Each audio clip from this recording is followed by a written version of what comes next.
William, your videographer from Two Hats Publishing. Welcome to the College of Complexes, being held at Barbeck's Restaurant at 8949 Garland Road, Dallas, Texas. Gently embracing the east side of White Rock Lake.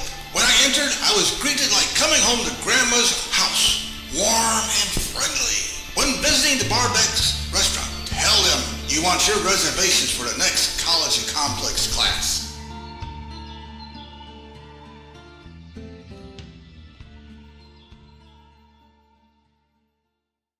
Well, welcome to the College of Complexes. This is our 241st meeting since we started in 2009. This actually started in Chicago in 1951 for the purpose of solving all the world's problems. They're still working at it.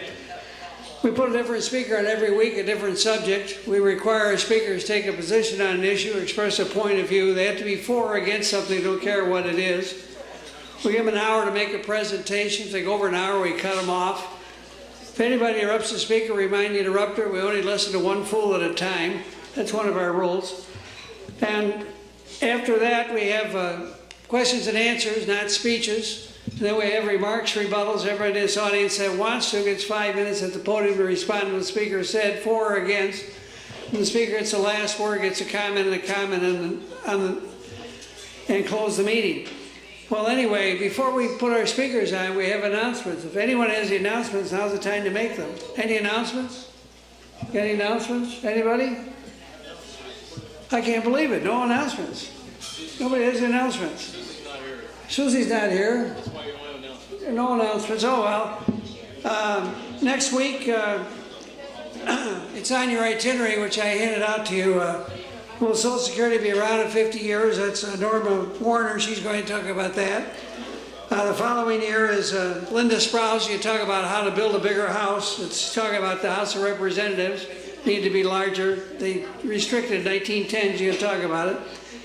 On September 27th, we have Ray Correlia. He's sitting right here. He's our speaker. He's going to talk about how to do strategies of the political progressive left compared to our national founders. He's going to tell us about that. On October 11th, we have populism, the good, the bad, and the ugly. That's Jim Davis. He's sitting over here. He's a retired, working as an engineer, educator, publications in both fields. It ought to be a good talk. So that'll be on October 11th. So it's on your itinerary that you have in front of you. Do you have an announcement? Come on up here. Make it. I can't believe we finally have someone as an announcement. Good. It's kind of a reminder. Thursday is the anniversary of 911, which is kind of like my religion. So I wanted to invite you all, whoever doesn't want to learn anything, to stay away from that corner of Buckner and Garland Road, because we're going to be having our little educational outreach. That's our religious ceremony. You know, like in Passover, you get together. So it's like already, I don't know how many years is it now? 13 years. So at Buckner and Garland, right around Starbucks, we'll be doing our illegal stuff. So you're welcome to avoid us. Thank you.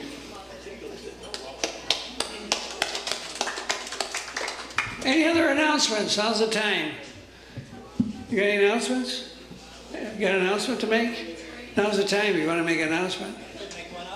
Oh, well, do you want to make an announcement? That's a question. Okay. And you can approve by a round of applause, but I think in this weather, since some of us stepped in mud puddles and got our feet wet and got all wet to get here, you pay us today.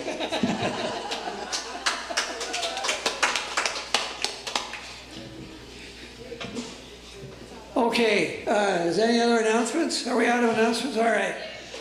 Well, our speaker tonight is Dr. Stephen Butler. He's a historian and author. Where is he? He was sitting right here. He's coming back. I hate to introduce him when he's not here. Okay, our speaker tonight is Dr. Stephen Butler. He's a historian and author. He's going to discuss how religion, especially organized religion, not only commands a great deal of respect, but also holds an exalted, privileged position in most human societies, even 21st century America. He will show that owing to the spurious nature of crime, religion makes one of which can be proud. the divisiveness it fosters, the irrational and illogical mode of thinking that it promotes, and the certain degree of its dogmas is neither deserving of our respect nor does it merit the privileged place in our society that it currently enjoys.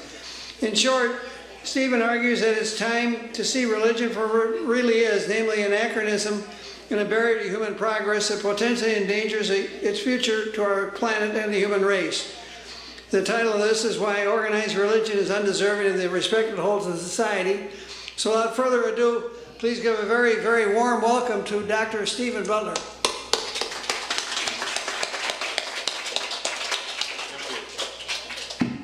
You got the mic. Okay, let me just get stuff out here.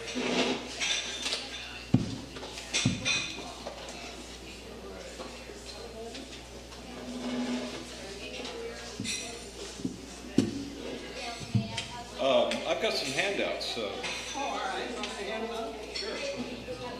fact, I meant to hand them out before while everybody's eating, but I forgot about it.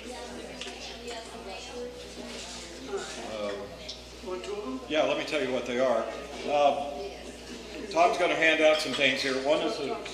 Tom's going to hand out some things here. One is the suggested reading and viewing list, and the other is a religious quiz of 15 questions that the Pew Forum on Religion has on their website. And so I thought it might be fun for you guys to take it. I only brought 30 copies, I'm sorry, so but it looks like we got a lot more people, so here we go.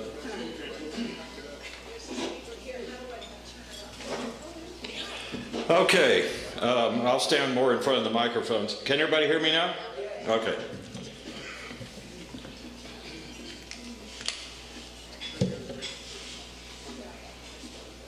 All right.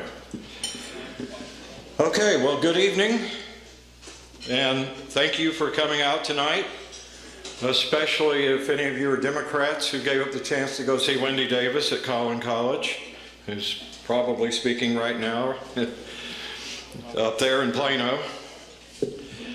Those of you who heard me speak to this group almost exactly a year ago already know I'm an atheist, and if you didn't hear me speak last year, I'm sure you may have deduced that from the title of my presentation, which is so long I'm not sure I really need to say anything more, but I will. Before I begin, I want to make it clear that although my topic tonight may seem provocative, I've not come here to insult anyone who disagrees with me, although it's possible I might do so unintentionally, since oftentimes people take offense when the things in which they believe are called into question or criticized.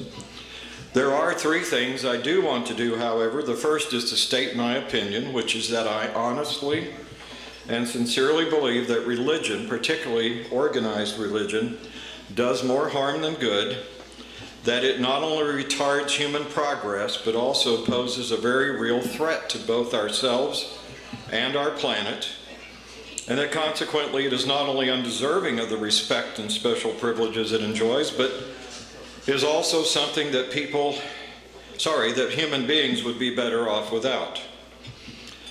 Next, I will offer you what I think are some very good reasons for agreeing with me. And finally, I will propose some things that I think we can all do to help put religion in the dustbin of history, the place where I think it rightfully belongs.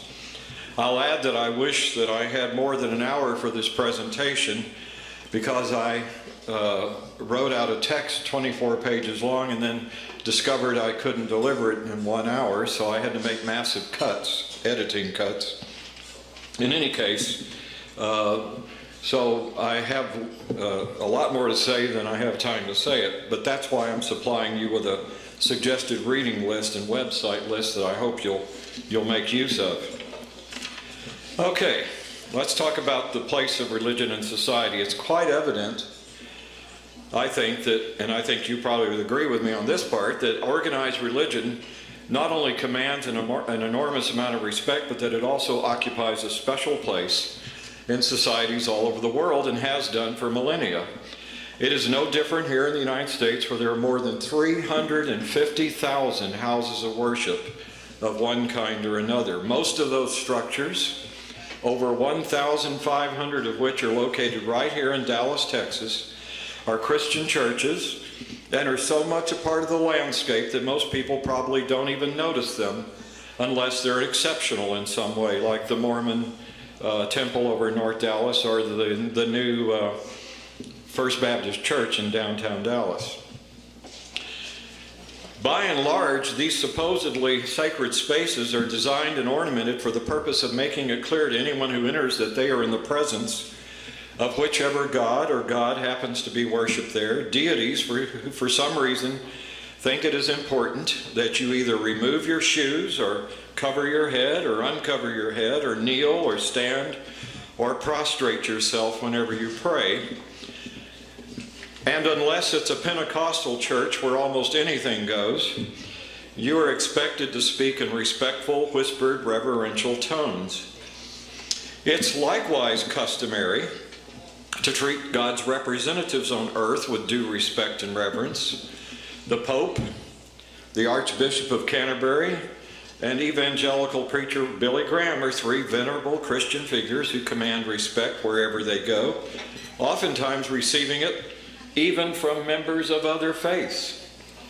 Wearing suits or religious garb that give them an air of authority, lesser clergy and their counterparts in other religions are likewise treated with deference. Sometimes, highly placed religious figures are called upon by media outlets to remark upon the events of the day because for some unknown reason, people in general and the media in particular seem to think that these individuals, owing to their holy status, possess some special insight that the rest of us lack.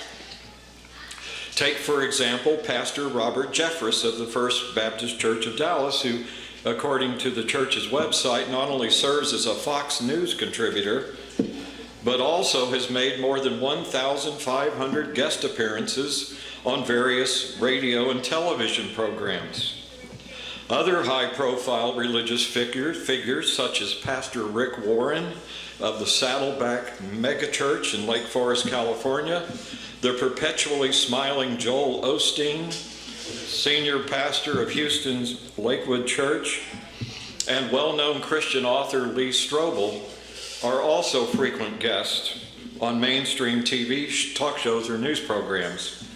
All this, of course, is in addition to the approximately 1,600 Christian radio and television stations in the country that provide 24/7 religious programming. Now, in some countries, such as Iraq, to give but one example, religion not only receives an inordinate amount of respect, it also forms the basis of government. Article 2 of Iraq's 2005 Constitution clearly states, and I'm quoting, "Islam is the official religion of the state, and it is a fundamental source of legislation. Furthermore," another quote, "no law that contradicts the established provisions of Islam may be established." Here in America, thanks to the First Amendment, there is no state church, nor do we require some holy text to be used as the basis of our laws. Or at least we haven't since the early 19th century, when the individual states, in conformity with the national government, began to grant religious freedom to everyone, not just Protestant Christians, and also started repealing statutes requiring witches, homosexuals, and disrespectful children to be executed in conformity with biblical law. Unfortunately, the wall of separation between church and state that Congress and the states supposedly built in 1791 by passing and ratifying the First Amendment is full of gaping holes through which we can plainly see all the governmental statutes and traditions that not only encourage religious belief but also grant organized religion special privileges. The government's most conspicuous encouragement of religious belief is the federal law that took effect in 1957, which requires our currency to carry a religious inscription, "In God We Trust." And there it is, right there, on the back of your money. That was officially adopted as our nation's motto in 1956 and chiseled into the wall of the United States House of Representatives. Since 1954, the federal government is also expected, but thankfully does not, require us to pledge allegiance not only to the flag of the United States of America, but also to one nation under God. Notice that these things have only been law since the mid-1950s. Our founding fathers had nothing to do with them. Other encouragements of religious belief by the federal government occur every time both houses of Congress meet and open with a prayer provided by a chaplain who is paid from the public treasury. And also whenever by custom a president is sworn into office putting his hand on a Bible, which I happen to have one, and concluding the presidential oath with the words, "So help me God." And neither one of those things is required by the Constitution, by the way. It is also customary, but again not required, for the Supreme Court to open its sessions with the words, "God save the United States and this honorable court," and for the President to conclude any speech or address with the words, "And God bless the United States of America." If that weren't enough, the President has been required by law since 1952, required by law, it's not just custom, to proclaim a national day of prayer, something that at least two presidents, namely Thomas Jefferson and Andrew Jackson, refused to do, believing, as Jefferson so eloquently put it, that, quote, "civil powers alone have been given to the President of the United States and no authority to direct the religious exercises of his constituents," end quote. Today it is also customary for the President to attend the National Prayer Breakfast, hosted every February since 1953 by members of the United States Congress and the Fellowship Foundation, a conservative Christian organization popularly known as the Family. But it's not just the federal government doing these things. Just like Congress, state legislatures routinely open their meetings with prayers, and sometimes disingenuously. Last year, a San Antonio minister who gave the invocation at the opening session of the Texas Senate attempted to justify this tradition by recalling that in 1787 in Philadelphia, Benjamin Franklin called for prayers to open each session of the Constitutional Convention. What the minister failed to add, however, is that Franklin's motion was tabled and never acted upon. Consequently, not one single session of the United States Constitutional Convention opened with a prayer. It's too bad, I think, that the Congress did not follow this example after the Constitution was ratified and our federal government began to function in 1789. Local governments, likewise, routinely open their meetings with a religious invocation of some kind. And thanks to a recent 5-4 Supreme Court ruling, which some of you may be aware of, just this past summer or spring, those prayers may be predominantly Christian and often are. It is not uncommon right here in Dallas and in surrounding communities for city council invocations to end with the words, "In Jesus' name we pray, amen," even though the population of the area also includes large numbers of Jews, Muslims, Hindus, Buddhists, and even a few atheists like me. Now I'd like to call your attention to some of the privileges, special privileges that religion enjoys in this country. First of all, unlike all other nonprofit organizations, churches are not required to formally apply for tax-exempt status with the IRS, nor are they subject to any of the fees that secular nonprofits must pay when they apply for nonprofit status. Churches are also exempt from filing an annual IRS return showing how much money they made and how much they spent on their activities.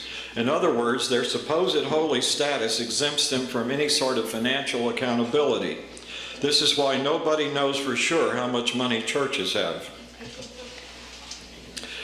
In addition to federal concessions, all 50 states and the District of Columbia indirectly subsidize religion by exempting houses of worship from paying property taxes. Considering how many churches there are here in this country, state and local governments are losing out on a huge amount of revenue they might otherwise collect.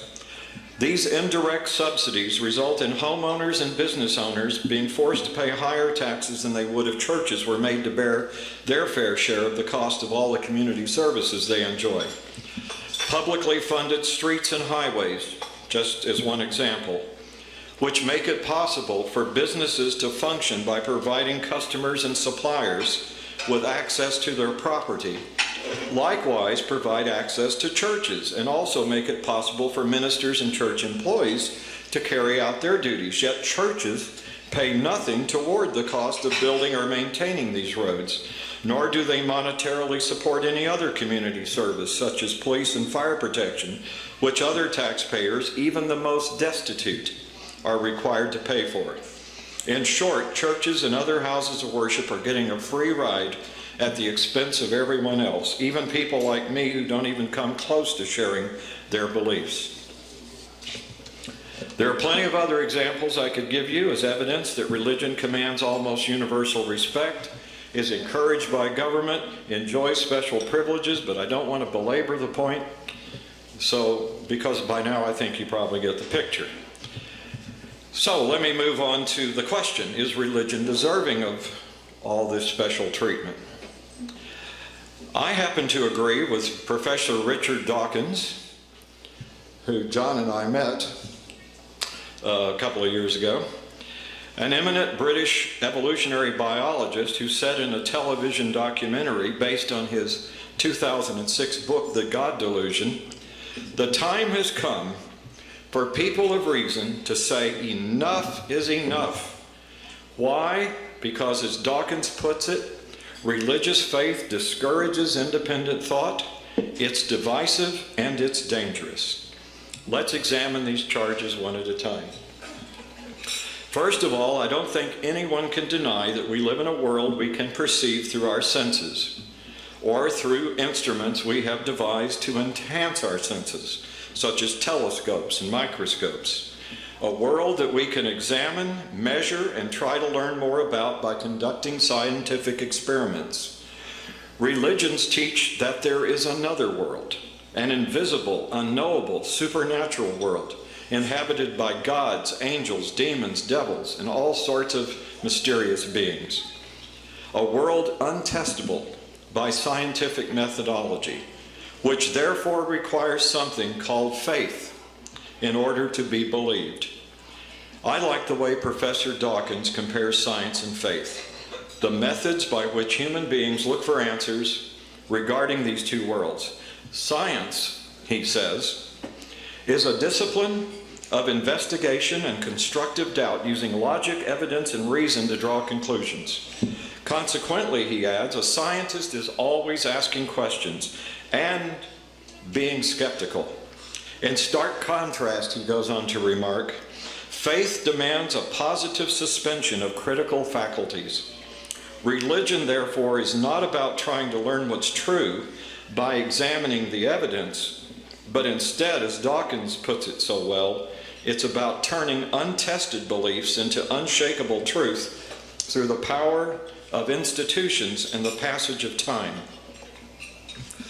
All religions make all sorts of extraordinary claims that can't be proved. Since we're short on time, and I am admittedly not an expert on all the world's religions, when citing examples, I'm going to stick mostly with Christianity, which is the religion that I, and probably most of you in this room, are familiar with. I'll start with a claim that's made in God's Plan for You, a little booklet put out by the First Baptist Church of Dallas, which emphatically states, God loves you. And if you don't mind, I'll combine that statement with a claim that's found in Pastor Rick Warren's best-selling book, The Purpose-Driven Life, which goes even further, saying that God not only loves you, he wants to be your best friend.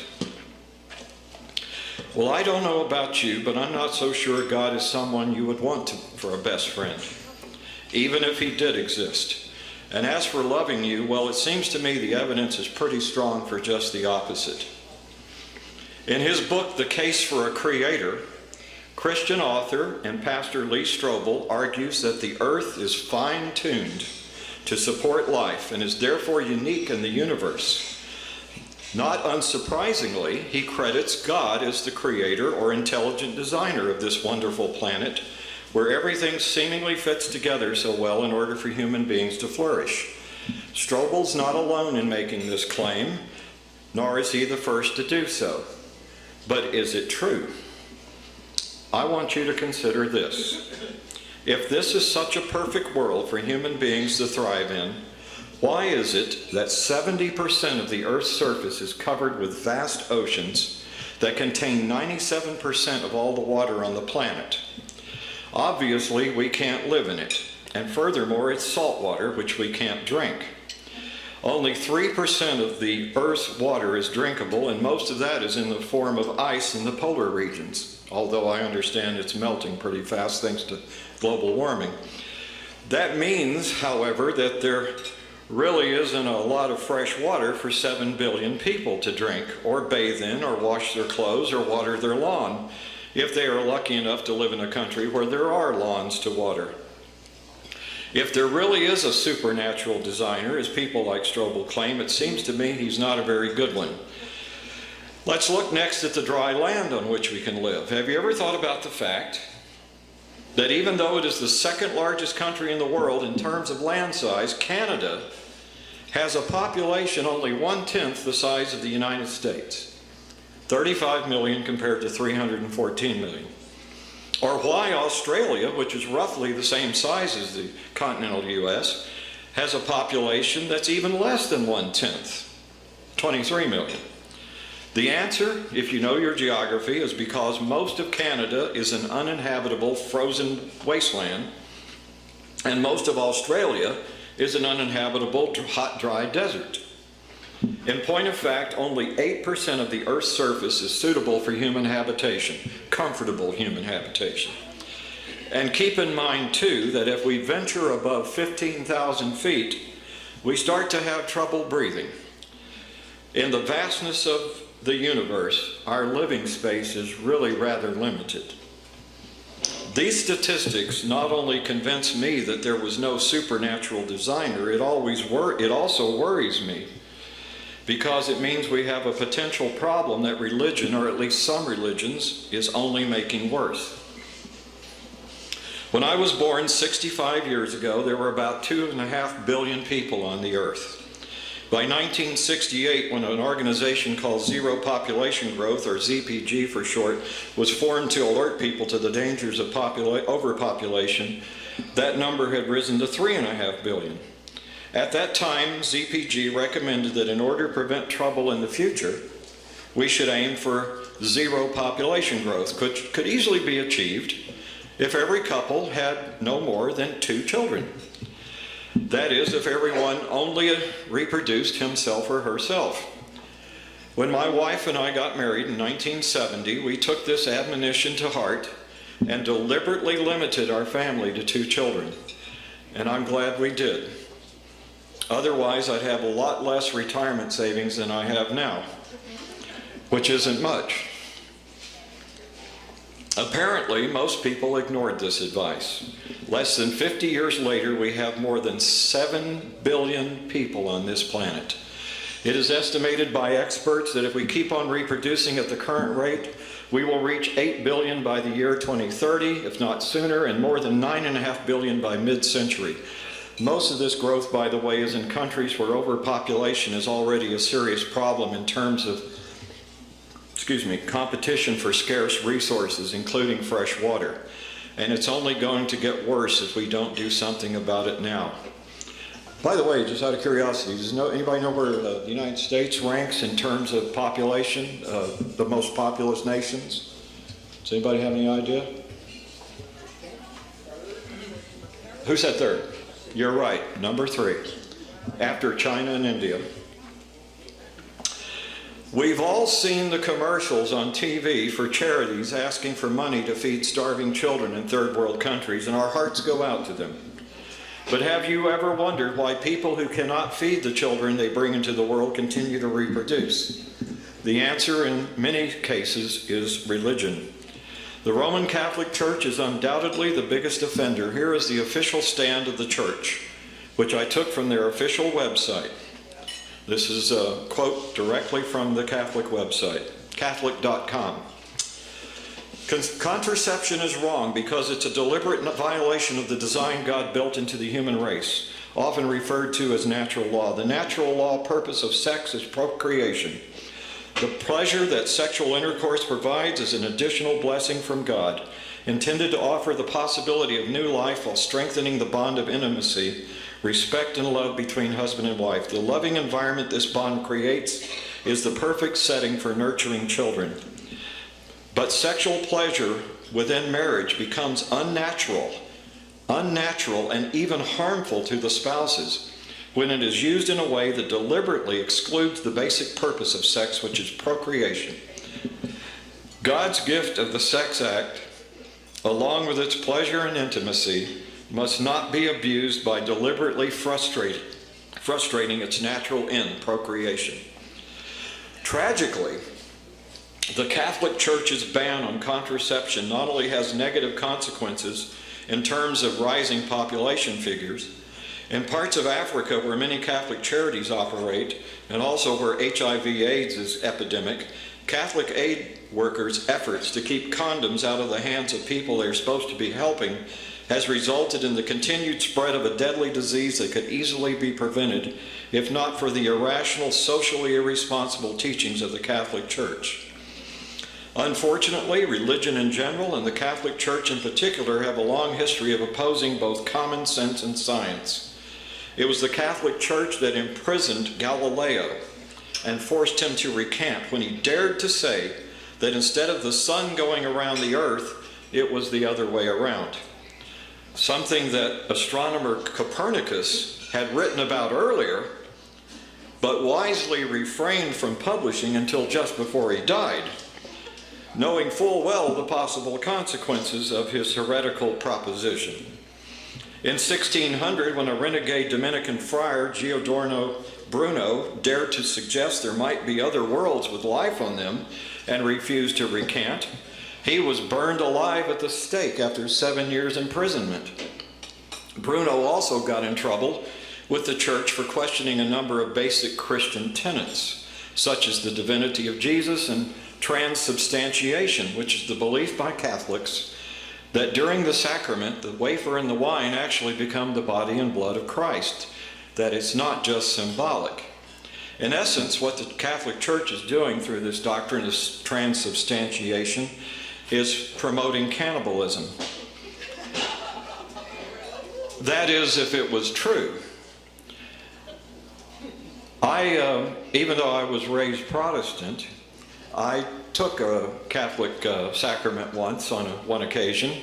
I don't think I was supposed to, but nobody asked for my Catholic membership card. So I did, and I took the wafer and the wine, and you know what it tasted like? A wafer and wine. I think I would have been able to tell if it had somehow magically become human flesh and blood.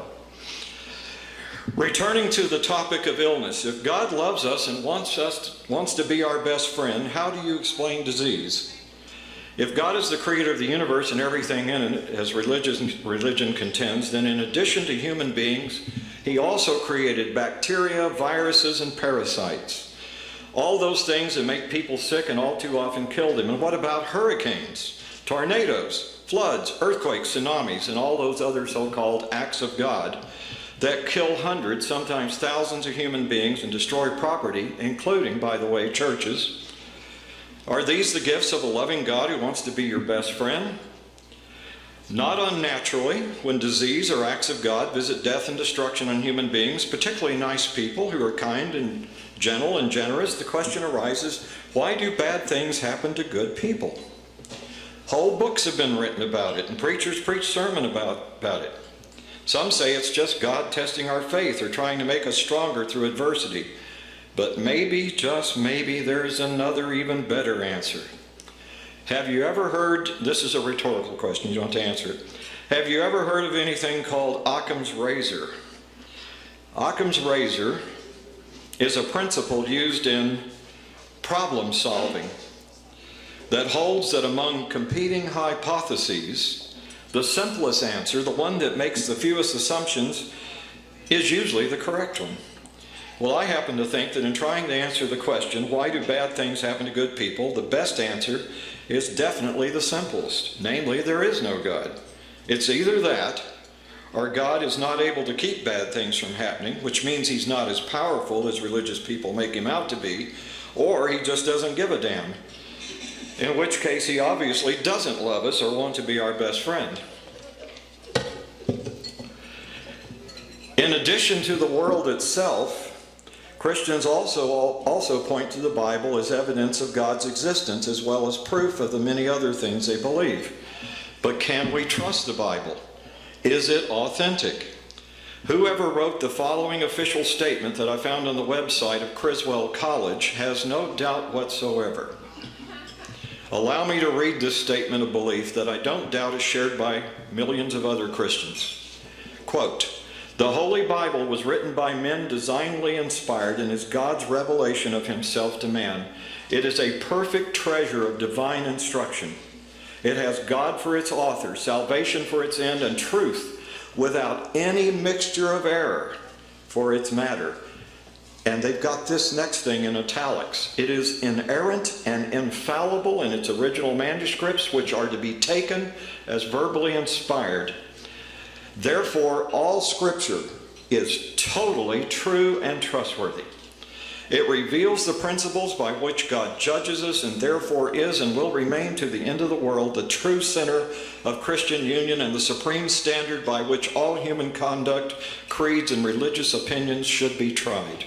All Scripture is a testimony to Christ, who is himself the focus of divine revelation."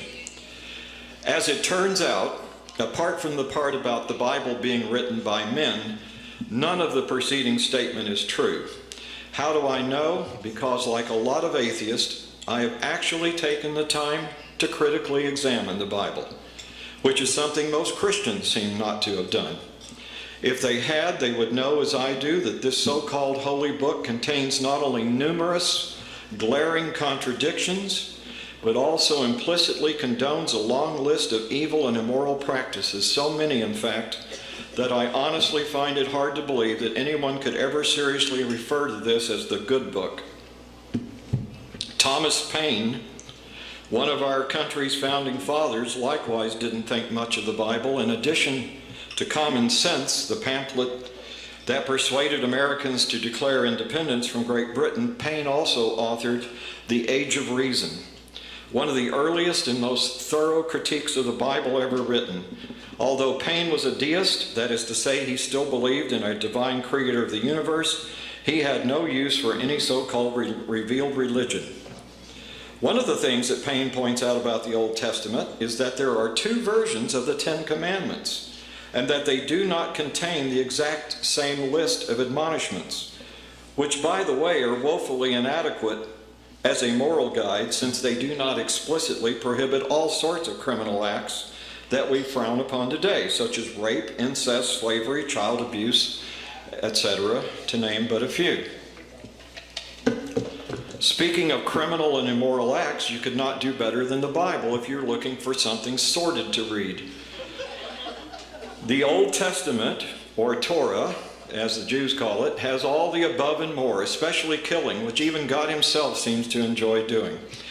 No sooner does he instruct us in the 6th commandment of the First Amendment of the 10 Commandments, this is something we shouldn't be doing, he is out doing it himself. In fact, he's already been doing it. Remember the great flood, in which he killed off everyone on earth but Noah and his family and 2 of every kind of animal? Or is it 6 of every kind of animal? There's 2 versions of that story too. But maybe the 10 Commandments are only meant to apply to humans, which would explain a lot. Nevertheless, you would think God would try to set a good example. But no, long before he gives the commandments to Moses, he's already killed off everyone in Sodom and Gomorrah, turned Lot's wife into a pillar of salt, killed off all the innocent firstborn children in Egypt, as well as Pharaoh's charioteers, and before it's all over, will have personally slaughtered several thousand Israelites for various transgression, as well as many of the Israelites' enemies. By the way, one of the best guides for pointing out these sorts of things is the Skeptic's Annotated Bible, which is an actual King James version of the Bible, but annotated to highlight all the inconsistencies, contradictions, and troubling passages, of which there are plenty. And I highly recommend it. One story I find especially troublesome is the one in Genesis 22, where God instructs Abraham to kill his son Isaac as a test of his faith and love for God. Now, first of all, I have to ask, what sort of God who loves you and wants to be your best friend would do such a sick thing? Imagine for a moment what would happen to someone living today if he was apprehended in the act of attempting to kill his own child, even if he did not actually go through with it. Not only would he be charged with attempted murder, he might also be judged insane for claiming that God put him up to it. And if you buy the idea that God was merciful by stopping this insane test just as it was about to get really serious, you might want to reconsider that notion. If you skip ahead a few books to Judges 11, you will find the story of Jephthah the Gileadite, who, when he was about to go into battle with the Ammonites, promised God that if he would help him win a victory, then when he returned home, quote, "Whatsoevereth come forth of the doors of my house to meet me shall surely be the Lord's, and I will offer it up as a burnt offering." Well, as it turned out, Jephthah went out and fought the Ammonites, and the Lord delivered them into his hands. So far, so good. But when Jephthah came unto his house, more quotes, "Behold, his daughter came out to meet him with timbrels and dances." To make a long story short, after Jephthah told his daughter what he had promised the Lord, she asked him to let her go into the mountains for 2 months where she could bewail her virginity. And then, says the Bible, it came to pass at the end of 2 months that she returned unto her father, who did with her according to his vow which he had vowed. So now I ask you, where was God's mercy when Jephthah killed his daughter and then burned her body as an offering to the Creator of the universe?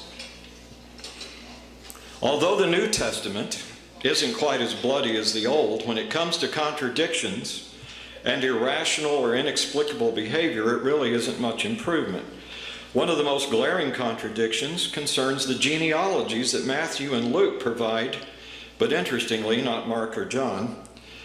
Genealogies which purportedly link Jesus to King David through Joseph, which makes absolutely no sense, because if Jesus was the Son of God, then he had only one earthly parent, and it wasn't Joseph. One New Testament story that really puzzles me is the one about Jesus and the fig tree. Here is the version found in Mark 11. And by the way, only Matthew mentions it too, not Luke or John. And I'm quoting here, this is all quote. "And on the morrow, when they were come from Bethany, he was hungry. And seeing a fig tree afar off having leaves, he came, if haply he might find anything thereon. And when he came to it, he found nothing but leaves.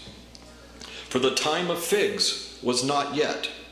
And Jesus answered and said unto it, No man eat fruit of thee hereafter forever. And his disciples heard it." The story goes on to say that Jesus and his disciples went to the temple, where he famously threw out the money changers. And then the next day, when they were leaving Jerusalem in the morning, they, quote, "passed by and saw the fig tree dried up from the roots. And Peter, calling to remembrance, saith unto him, Master, behold, the fig tree which thou cursest is withered away. And Jesus answering saith unto them, Have faith in God." Now what I want to know first of all Was Jesus really so petty as to curse a fig tree that didn't bear fruit out of season? Secondly, what does faith in God have to do with it? And thirdly, and I think this is the really big question, if Jesus could turn water into wine, walk on water, heal lepers, and raise people from the dead, couldn't he have just as easily used his magic powers to make the fig tree bear fruit? It seems to me that would have been fairly simple compared to all those other things. This brings me to another topic that immediately follows this story in Mark. Right after Jesus tells the disciples to have faith in God, he goes on to say, "What things soever ye desire, when ye pray, believe that ye receive them, and ye shall have them." Time and again, I've heard Christians say they prayed for something and it didn't work, and then they say, well, I guess sometimes God's answer to prayer is no. Well, I'm sorry, but that's not what the Bible says. The Bible says you can have anything you want. All you have to do is believe you'll get it, and you will.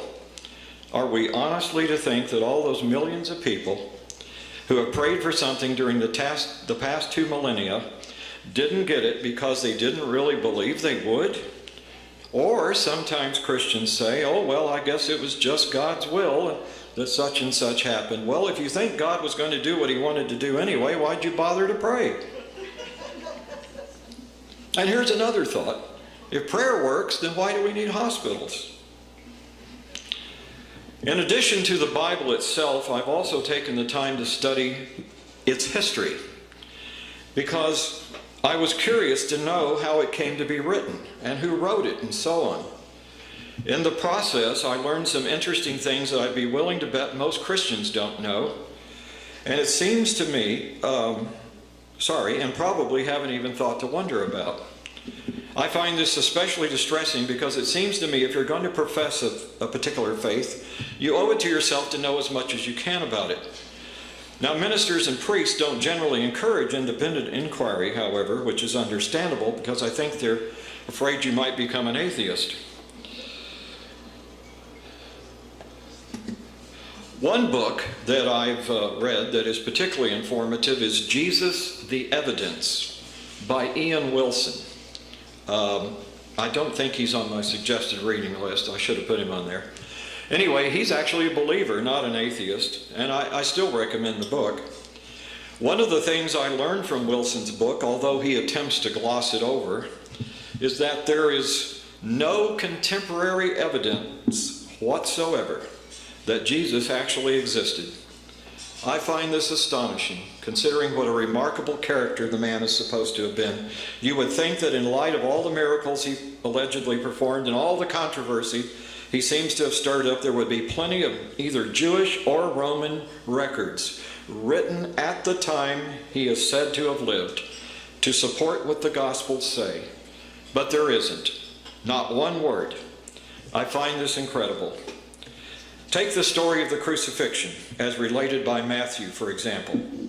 Immediately after Jesus died on the cross, this gospel writer wrote, quote, "The veil of the temple was rent in twain from top to bottom, and the earth did quake, and the rock rent, and the graves were opened, and many bodies of the saints which slept arose, and came out of the graves after his resurrection, and went into the holy city, and appeared unto many." Now think about it.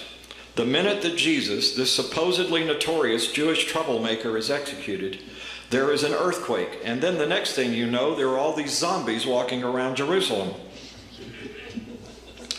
Don't you think that if such an extraordinary thing really happened, someone, either Jewish or Roman, or more probably both, would have preserved it in their history? No, there's not a single word written about it, not at the time it purportedly happened. All we've got is this one gospel account. Mark, Luke, and John don't mention the zombies at all. Here's another thing I learned from Wilson's book that I bet most Christians don't know. According to Wilson, no one, and I'm quoting him here, no one can be sure who wrote the Gospels. Despite the versions printed in our Bibles long having borne the names Matthew, Mark, Luke, and John, these names are mere attributions, and even as such are rather less reliable than attributions given to unsigned works of art.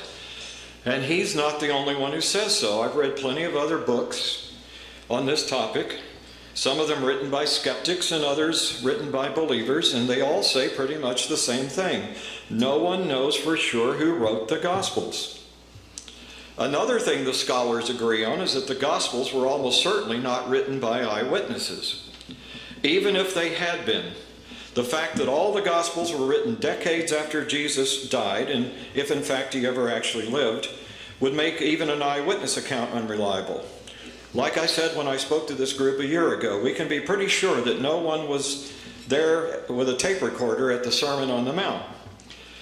Nor anyone, even if they had pen and ink and papyrus at the ready, who could possibly have written down every word that Jesus said exactly as he spoke them. The best that anyone could possibly hope for would be a vague recollection of the general theme of the sermon. And yet Christians claim officially that the Bible is free from error and that it is inerrant and infallible as well as totally true and trustworthy. Well, I'm sorry, but that's just not possible. Unfortunately, reliance on the Bible as the inerrant Word of God often has negative consequences in the real world. Before the Civil War, Southerners pointed to the Bible as support for the institution of slavery, which in fact it does. Today, many religious people point to the Bible as justification for persecuting homosexuals. Thanks to Charles Darwin, we know now that the story in the Bible about how human beings were created out of mud and a rib is totally false and belongs in the dustbin of history. We also know, thanks to all the scientists and astronomers who have advanced our knowledge of the earth and the universe, that the Bible is likewise wrong about many other things. This is why I have trouble understanding how anyone can give credence to anything else it says. In 1902, an outspoken Texas freethinker named J.M. Gilbert made essentially the same observation, writing, "I could not see why ignorant men, so mistaken in the things they could see, could instruct us any better in morals, or be any wiser about things invisible." But religion just does not just defy logic, reason, and evidence. It also teaches people that an illogical, unreasonable, unquestioning way of thinking is a valid way of looking at things, and that faith is a virtue. What's worse is when that sort of thinking translates into actions that have negative consequences in the real world. Polls show that 54% of evangelical Christians, the ones who take the Bible literally, disbelieve Darwin's theory of evolution, despite all the mountains of evidence that point to it as scientific fact as incontestable as the theory of gravity. And 1 out of every 3 Americans believes instead that the world was literally created in 6 24-hour days, that the first man was made out of mud, the first woman came from his rib, and that the earth is between 4,000 and 6,000 years old, despite the massive amounts of geological evidence that indicates it's actually something like 4.5 billion years old. What's worse is that evangelicals want this made-up version of the origin of life to be taught in our public schools. We've had all sorts of battles right here in Texas between creationists who want to promote intelligent design and the forces of reason who have so far been successful in keeping it out of our textbooks. For the simple reason that creationism is untestable and has no evidence to support it beyond what's written in the Bible. How long things will stay this way, however, is anybody's guess. Earlier this year, the 4 men who were hoping to win the Republican nomination for lieutenant governor, including David Dewhurst, the one who actually did win it, they had a debate in which they tried to outdo each other in expressing their belief in the biblical story of creation, and every one of them made it abundantly clear they thought it should be taught in school. But it gets worse. Evangelicals, 70% of whom are Republicans, also tend to disbelieve in global warming, despite the fact that there are mountains of evidence to prove it's true, and also despite the fact that most scientists agree that human activity is the cause. Unfortunately, more than a few of those doubters have been elected to Congress, including most of the Republicans who represent Texas.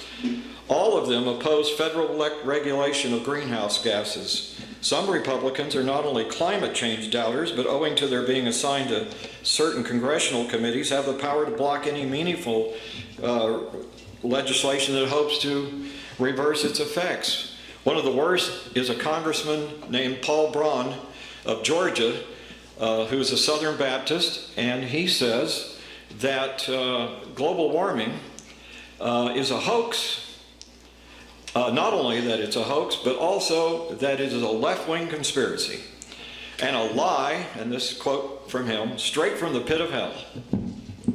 If Braun was just one of a handful of representatives who felt this way, perhaps we could rest easy, but he's not. Apparently he's typical, and worse, he's also chairman of Oversight and Investigations for the Science, Space and Technology Committee of the U.S. House.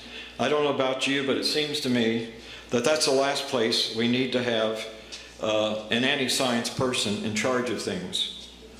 Another serious problem with this sort of biblical worldview was revealed in 2004 by Timothy Weber in his book On the Road to Armageddon, How Evangelicals Became Israel's Best Friend. Unfortunately, I don't have a copy of that book to show you, but what Weber points out is that evangelicals believe that Jesus is coming back any day now, and Armageddon will happen, and the rapture will occur. All the Jews in Israel will convert to Christianity, and those who don't and all the rest of us are going to hell. This is the very sort of thing that Richard Dawkins and I and so for that reason they don't see any need to do anything about global warming, even if they did believe in it.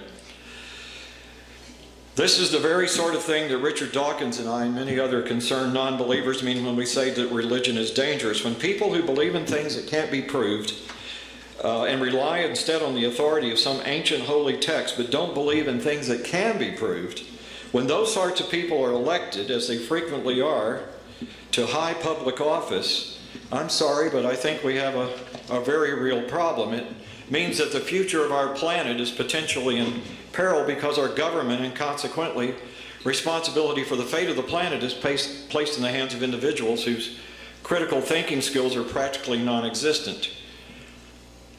Now I'd like to address the problem of religious divisiveness.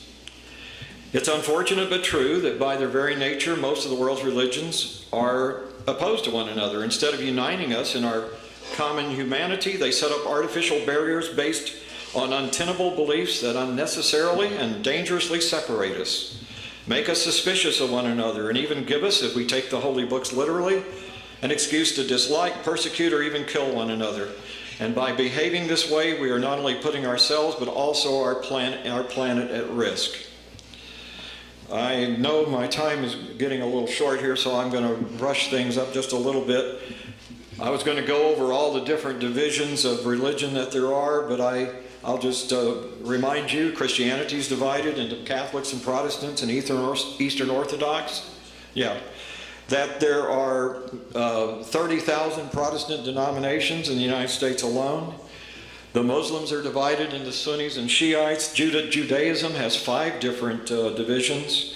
And then there's all those other religions like Hindus, Jains, Sikhs, Buddhists, etc.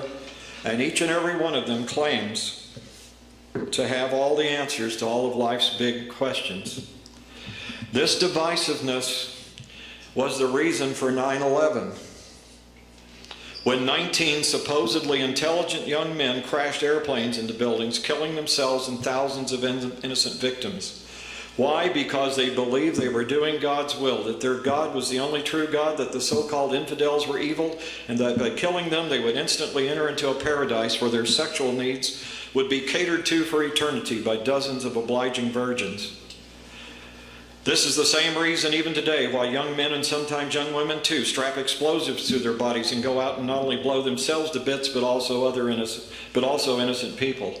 And don't make the mistake of ascribing these things solely to Islamic extremism, because this is not something exclusive to Islam. This is a problem of religion in general.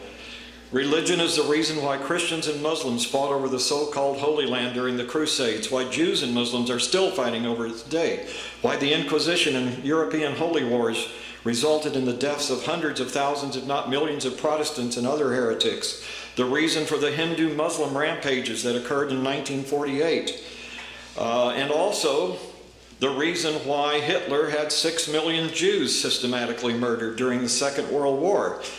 Contrary to popular belief, Hitler was no atheist. In his pre-war book, Mein Kampf, he made it quite clear that by persecuting the Jews, and I'm quoting him from his book, he was doing the Lord's work. Defenders of religion like to point out there are lots of other reasons that people kill one another or go to war, such as for territorial conquest or control of natural resources or political reasons that don't have anything to do with religion, and that's true. The trouble with killing in the name of religion, however, is that the killing is done in the name of something that isn't even real. And because people kill each other for other reasons, certainly doesn't excuse killing for religious reasons. Fortunately, although the Bible has never been edited to remove all of the offensive, provocative, or contradictory passages, most modern Jews and Christians already reject a lot of it. How many of you, for example, truly believe that disrespectful children should be put to death? All right, maybe I shouldn't have asked that question.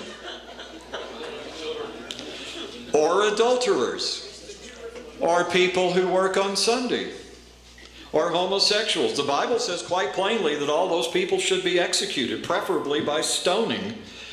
But unless you are some sort of wild-eyed fanatic, you would never seriously want someone put to death for any of those things, no matter how much you disapproved of who they were or what they did. And why? Because you are more moral than the Bible.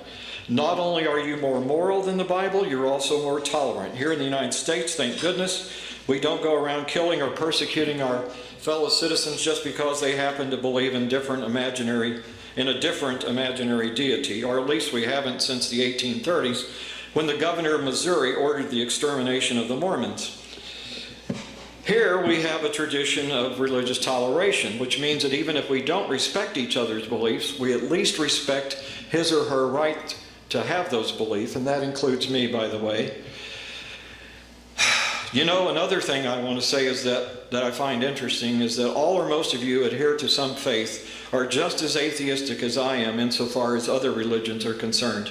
If you're a true Christian that believes Jesus Christ is your Lord and Savior, then you cannot give credence to what the Jews believe, or the Muslims, or the Hindus. Likewise, they all think that you are wrong. Once when a religious person asked Richard Dawkins why he did not believe in God, Dawkins replied, "Tell me why you don't believe in any of the other religions and I'll use your method." One of the arguments that religious people often make when defending their faith is, well, if religion is false, then why are so many people religious? Well, first of all, just because a lot of people believe something doesn't make it true. We know there was a time in the past when everybody in the world thought the earth was flat, that it was motionless and the sun traveled around it. Thanks to science, we now know all those things are untrue. But let's face it, isn't the main reason why religious people outnumber atheists is because people are thoroughly indoctrinated as children? And isn't it also because most people have never critically examined their religious beliefs or judged them by the same standards of plausibility they apply to all other religions? Have you ever stopped to wonder why you were a member of a particular faith? Ask yourself, did you pick your religion or did your religion pick you? Did it ever occur to you, if you are a Christian, it is almost certainly because you were born in a largely Christian country and raised by Christian parents. Did you ever stop to think that if you were been born in Israel, you would almost certainly be a Jew? If you were born in Saudi Arabia or Egypt or some other Middle Eastern country, you would almost certainly be a Muslim. Or if you were born in India, you would almost certainly be a Hindu. I like the late scientist Carl Sagan's observation that no one in India ever reports having a vision of Jesus or the Virgin Mary. And no one in Roman Catholic countries ever reports being visited in their dreams by the Hindu deity Ganesha. He's the one with the elephant head and the multiple arms. Have you ever also thought about why you don't believe in all the ancient gods that preceded our present day religions? There was a time in history before Jesus was born when Romans worshipped Jupiter, the Greeks worshipped Zeus, the Scandinavians worshipped Thor and Odin, and the Egyptians worshipped the sun god Ra. They took all those gods seriously. Why don't you? Why isn't it as obvious to you as it is to me that all those religions, both past and present, are simply cultural constructs of the regions where they arose? and that their original purpose was to explain the seemingly inexplicable in an earlier time before modern science began to provide some answers. I want to challenge you, if you've never done it, to make your own independent study of your religion, to examine your faith in a critical light, all on your own. Don't talk to your minister or your rabbi or whatever. You know what they're going to say. And whatever you do, don't read books by Christian apologists, and stay away from Warren and Strobel and Osteen, because let's face it, they all have a vested interest in your staying religious. They're all ministers, and even if you're not a member of their particular church, they want you to stick with Jesus or Moses or whoever, because in the long term it's good business for them. Read Dawkins, Harris, Hitchens, Dennett, and Stenger instead. Yes, they're going to give you very good reasons to give up your faith. Or as I prefer to say it, to become enlightened. But they don't have a vested interest in whether you do or not. These men are all scientists or academics or both, and they don't need you to be an atheist in order for them to make a living. Yes, they do make some money from the sale of their books, but whether you buy and read them or not isn't going to keep them from earning a living. And so if you don't want to buy their books, then check them out of the library.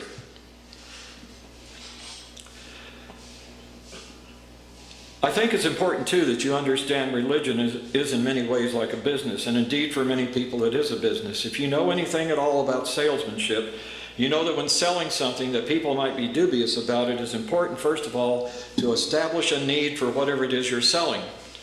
Secondly, to demonstrate that you have the solution to the customer's need. And finally, in order to make the sale, you need to create a sense of urgency. Buy now before it's too late.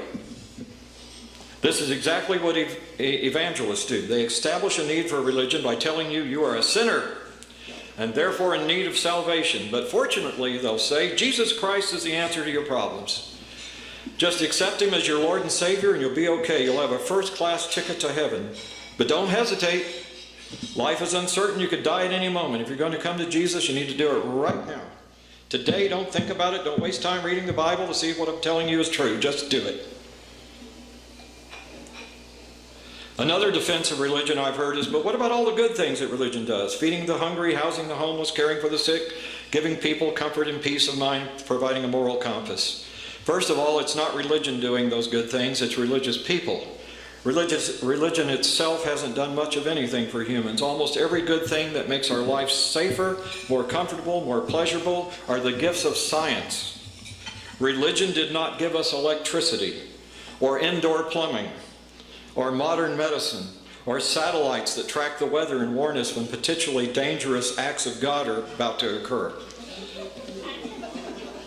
Science did all those things and more.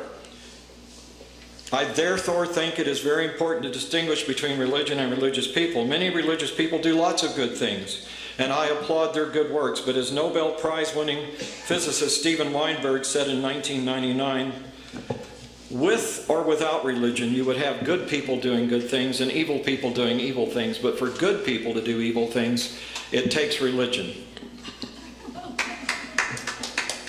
I personally would like to think that all those religious people who are out there in the world doing the good things they do are doing them because they inherently know it's the right thing to do and not because they're trying to score points with God or Jesus or whoever they pray to. Evangelical Christians, such as author and lecturer Frank Turek, who heads an organization called Cross-Examined, will tell you, quote, "The Bible tells us with certainty we cannot earn our salvation with good works because Jesus' death on the cross paid for all our sin. Jesus purged us from our impurity, and He doesn't need any additional help from us." In other words, according to Christians like Turek, good works aren't necessary at all. To get to heaven, all you need to do is accept Jesus Christ, and no matter what you've done, no matter how bad you've been, all is forgiven because Jesus died on the cross for you and took all your sins to Himself. You know, this forgiveness of sins might explain something else. Many religious people think if we didn't have the Bible or some other holy text to keep us on the straight and narrow, all hell would break loose. But let me ask you something. Why do you think we have laws? If the Bible was all we needed, we wouldn't need laws. I think the fact that we have laws and also prescribe punishments for breaking them is proof that religion isn't working very well. Here's another fact. less than 1%, less than 1%, it's actually 0.07, of all the criminals incarcerated in the United States are atheists. That means that more than 99% are believers. Here are some more stats. According to a Gallup poll, Mississippi has the highest percentage of churchgoers in the United States, 63%. It also has the second highest incarceration rate, 686 per 100,000 population. Texas isn't much better. 50% of Texans attend church regularly, and the incarceration rate is the 5th highest in the country, 648 per 100,000 population. By contrast, in Vermont, where more than 3/4 of the people don't attend church regularly, the incarceration rate is a low 265 per 100,000 population. Now, I'm not suggesting that religion causes people to turn to crime, but these figures do seem to suggest that it isn't much of a deterrent. The last time I spoke to this group, almost exactly a year ago, I think I did a pretty good job of convincing you, I'm almost done, that belief in God or adherence to the Bible as the supposed Word of God was not necessary to be a good person. That is certainly true. How do you think that people managed to get along with each other before the Bible was written? And there are plenty of good people doing good things right now outside the context of religion. Secular charities like Doctors Without Borders, the Red Cross, and UNICEF, and I, by the way, donate to those, just to brag a little bit. They all do lots of good things around the world, just like religious charities, except that they don't waste time trying to convert people, nor do they waste money and valuable resources on Bibles and religious literature and building churches and chapels. One more, just a couple more words and then I'll conclude here. I hope that by now I've convinced you that religion is not only undeserving of respect, but it is a problem we'd be better off without. I want to make it clear, however, that I do not support the eradication of religion by force or statute. Far from it. This is for 2 reasons. One, because I respect the First Amendment, which means I may not think much of your beliefs, but I do respect your right to have them. The other is because I think that such action would be counterproductive. Every time anyone else has tried to ban a religion in the past, all it did was create martyrs and drive the practice of it out of sight of the authorities. I believe instead in the power of persuasion. Now, I have 3 more pages, but I don't have any more time, so I guess I'll have to stop here. Thank you.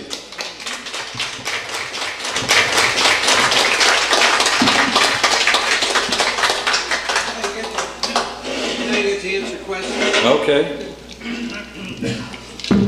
I'm sorry. You can stay there and answer questions. Yeah, you're going to take that mic over to him? Yeah. Who wants to be first? Okay. This fellow here had his hand up. Thank you. Well, I was convinced before I came in, so that didn't add much. It was enjoyable in the extreme. Thank you. But I would like to ask questions a little bit off-center from that. Does a focus on a common central figure, in other words, God or church or movement, if you want to include things like Marxism in there, or the indoctrination of children, do any of these things produce, aside from the particular areas in which you can point out contradictions and obvious irrationalities, do any of these things produce unified efforts, even though diverse ones, that result in social good? And if so, how? Well, it seems to me that religions I thought I was going to answer the question. Oh, okay. Religions, all these different religions, by their very nature, are competitive. They all make claims to exclusivity. And when a kid goes off to a Catholic school, for example, I'll give you a real good example. I have a very good friend that I went to college with. I'm still in contact with him after all these years. He was raised in a Catholic, he's a Catholic, or he was a Catholic, he switched to Episcopalian. I said, well, you're improving a little bit, but not enough. Anyway, back when we were in college, when I was still a Presbyterian, he told me, we were talking one time, he said, you know, my associating with you is a little, you know, I'm taking a risk. I said, what are you talking about? And he said, well, I was told by the nuns when I was in Catholic school that if I played with Protestant children, I'd go to hell. So this is the sort of thing that occurs. You get kids being told, those other kids, you don't want to have anything to do with them.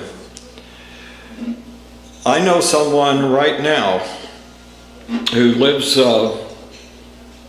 in London who's Jewish, and they're worried because their child is about to start school, and there are a lot of Muslims in the area where they live. And this person is worried that his child at the age of 4 might be subjected to some sort of bullying or something. So I can't see how religions, by their very nature, are ever going to be able to get along. They might temporarily. I mean, we do have, Interfaith Alliance, I think, and organizations like that that make an attempt to work together. But ultimately, if everybody's making claims of exclusivity and teaching their kids, those people, you can put up with them, but they're all going to hell, and we're not, then I just don't see how it's possible. Yes, sir. In the dictionary, doesn't the dictionary define religion as regrouping?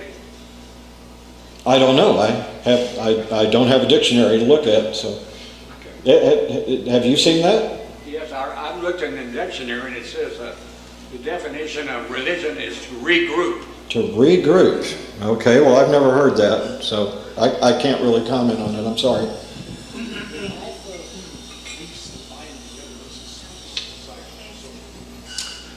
Well, I enjoyed that, Steve. Really did. What do you account for the persistence of religion in America versus it dying out in Europe? Well, I think America has always been a little bit behind Europe in a lot of things. And I think we're going to catch up eventually. I mentioned the last time I was talking to this group that recent polls conducted by Gallup and other organizations, the Pew Forum on Religion, have indicated that approximately 20% of the United States population are nuns. Not nuns with the habits, but nuns as in N-O-N-E, none of the above. And people who are not religiously affiliated. That doesn't necessarily mean they're atheists or agnostics, and but about 5% do identify openly as atheists or agnostics. And in fact, something you might, here's some food for thought, and I may have mentioned this last time I was here, there are more atheists and agnostics than, if you go by those statistics, numerically in the United States, than there are Muslims, Jews, and Mormons combined. And yet, we're ignored by the politicians.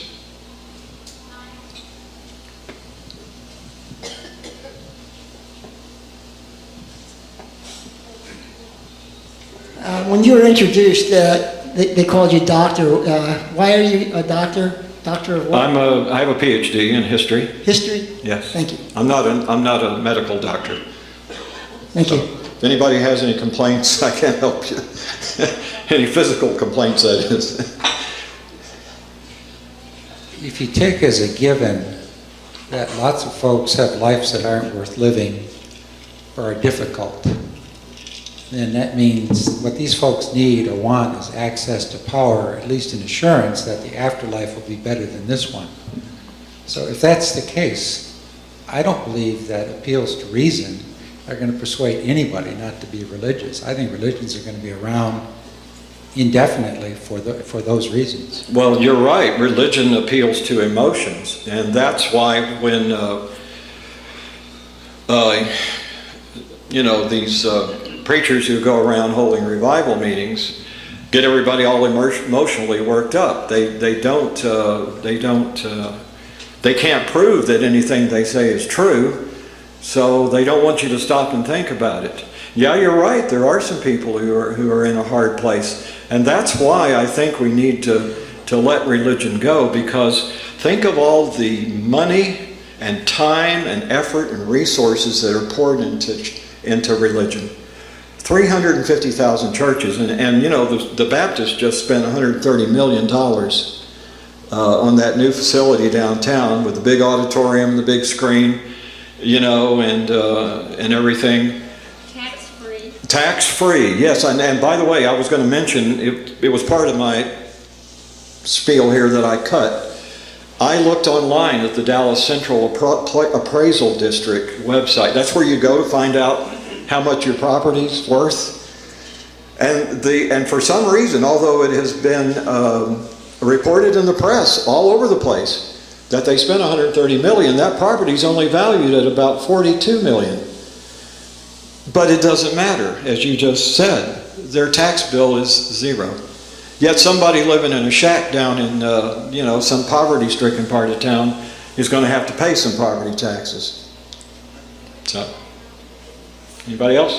Someone was recently crunching numbers and reporting that in recent history, I guess maybe French Revolution on, there are reported about 270 million people murdered by democide, killed by their own governments. Of that, 70%, fully 70%, were in fact murdered by collectivist Marxist governments, which are atheists. What would be your take on that? What would be your answer? I'm very familiar with that argument. It's something that is brought up every time that someone like me, mentions the violence that religion has caused. Well, first of all, religion has a much longer history of doing that sort of thing. It goes back centuries. What you're talking about is something relatively modern.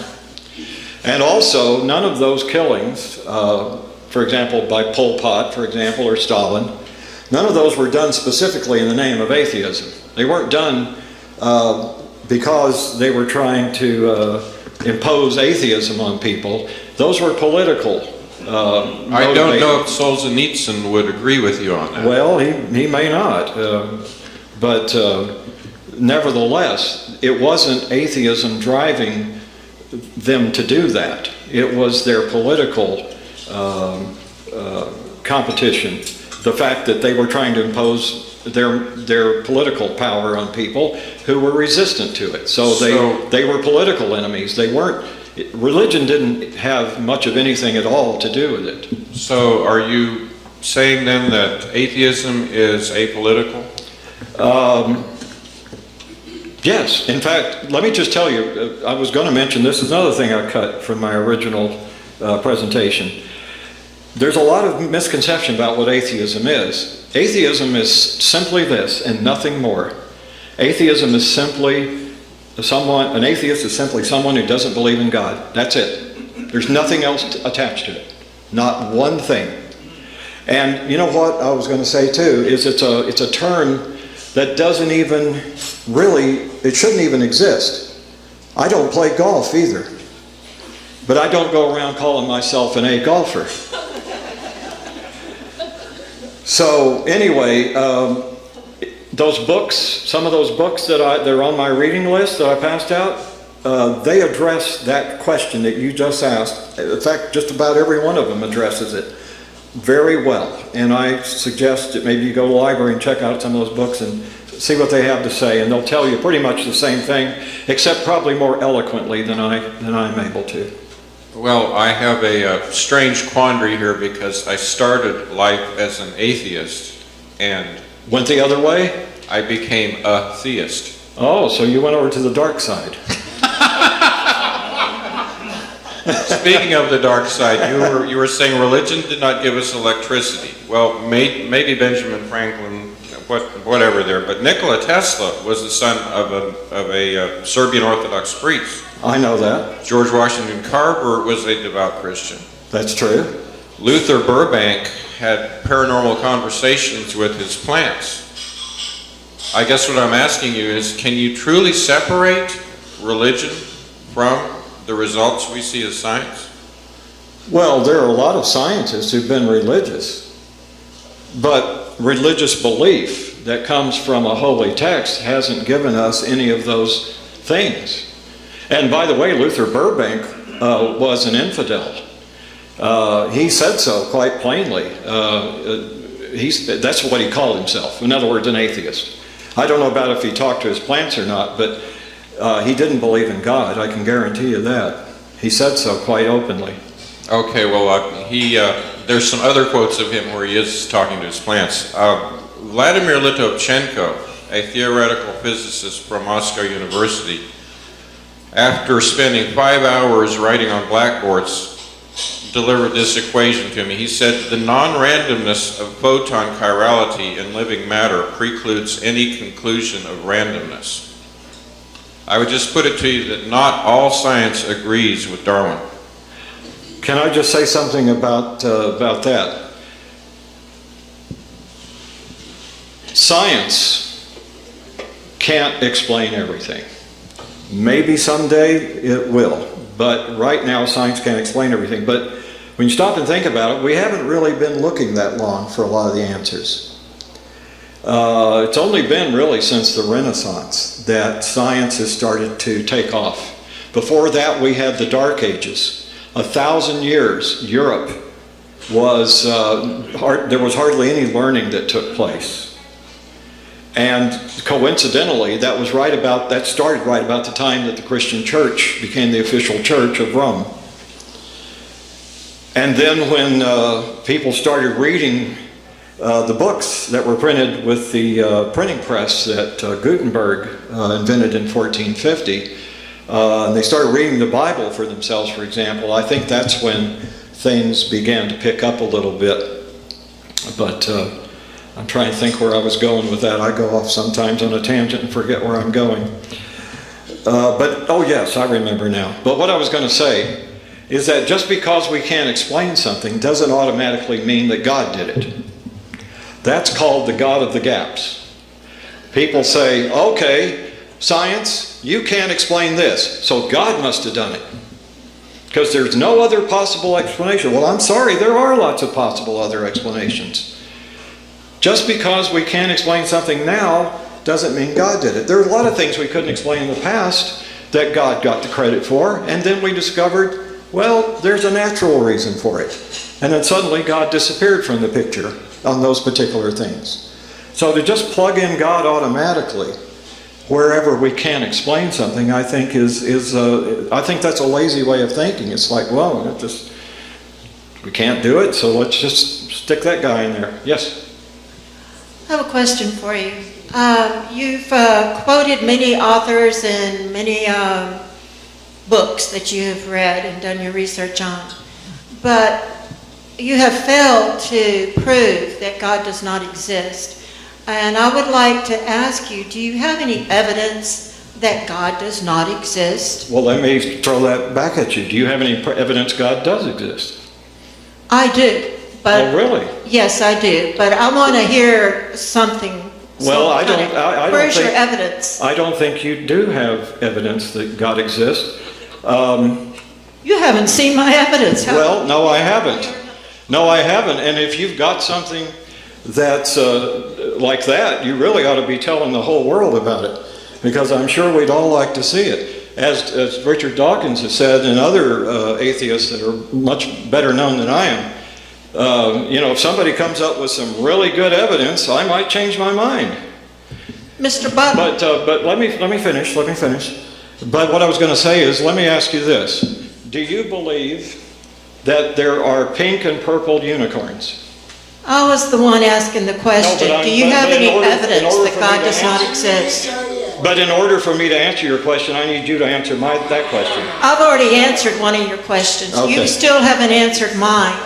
Well, then, What evidence then do let you me. have? Okay, well, then you're not helping me out here. Let me just tell you this. I would be willing to bet that you don't, and I'd be willing to bet that everybody in this room does not believe in pink and purple unicorns. If you do, then I think you got a problem. But I bet you don't, and I bet I know the reason why. You're not answering the question, Mr. Yes, Butler. I am. Yes, I am. And I bet I know the reason why you don't believe in pink and purple unicorns, because there's no evidence that they exist. You've never seen one. No one's ever seen one. We have never found any fossil remains of one. And so that's the reason why I say there is no God. It's not incumbent upon me to prove a negative. No, in a court of law, let me tell you how it works. This is not a court of law. I know it, but it should be like one. It's the people.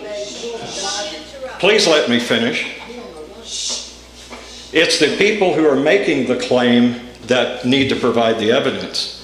I'm telling you there isn't a God. You're telling me there is. Show me. Oh, you show me your evidence that there is no God. You've been talking about it for over an hour now, but you haven't shown any evidence. None The whatsoever. fact that there is no evidence that God exists is evidence that he doesn't. Simple as that. Wrong. That's not weak. You cannot prove, you do not have to prove a negative. You don't have to prove it. When somebody goes to court and they say, this guy shot this other guy, the people making the accusation have to prove it. The onus of proof is on the person making the claim. You claim God exists. Prove it. And you can't, because there is no evidence. What? I'm next.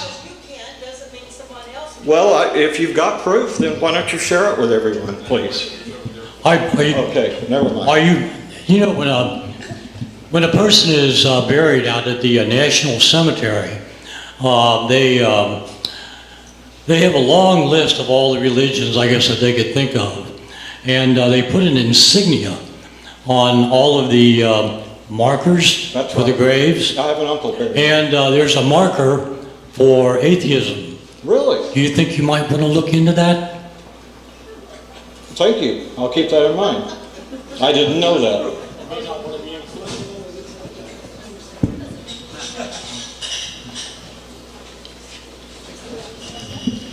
You mentioned that the church downtown took in something like 150 some odd million. 130 million. 130, and it's worth only 48. The answer to that is very easy. Everybody brought their money to God, so God got richer. Oh, okay. Well, all right. That Now, makes sense. I have one other thought. In order next time for you to be able to finish your last 3 pages, incidentally, though I disagree with much of what you said, I thought it was very interesting. Have you thought of learning to speak in shorthand? If you could listen in shorthand, I'd do it. Is that it?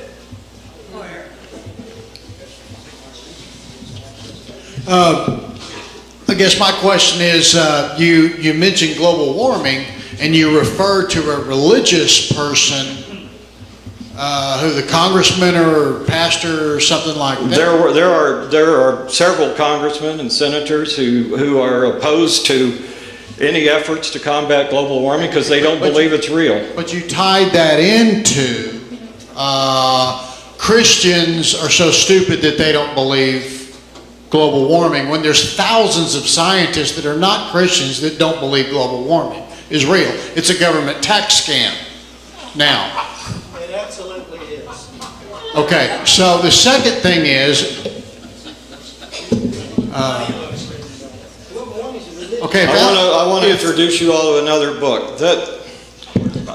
I don't buy that for a minute. Let me tell you something about global warming. Hold on, just okay. Go ahead. Governments lie. I don't know if that's known, but by you, but governments lie about everything. They lied about. So you're saying most of the scientists in the world who tell us global warming is due to human activity are lying and they're on the payroll of the government? Global warming is not real. Thousands of scientists disagree with it. Can I relate a personal experience that makes me think global warming is real? Okay.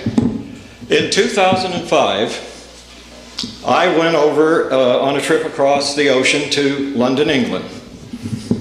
I used to live in London about 30-something years ago, back in the 70s.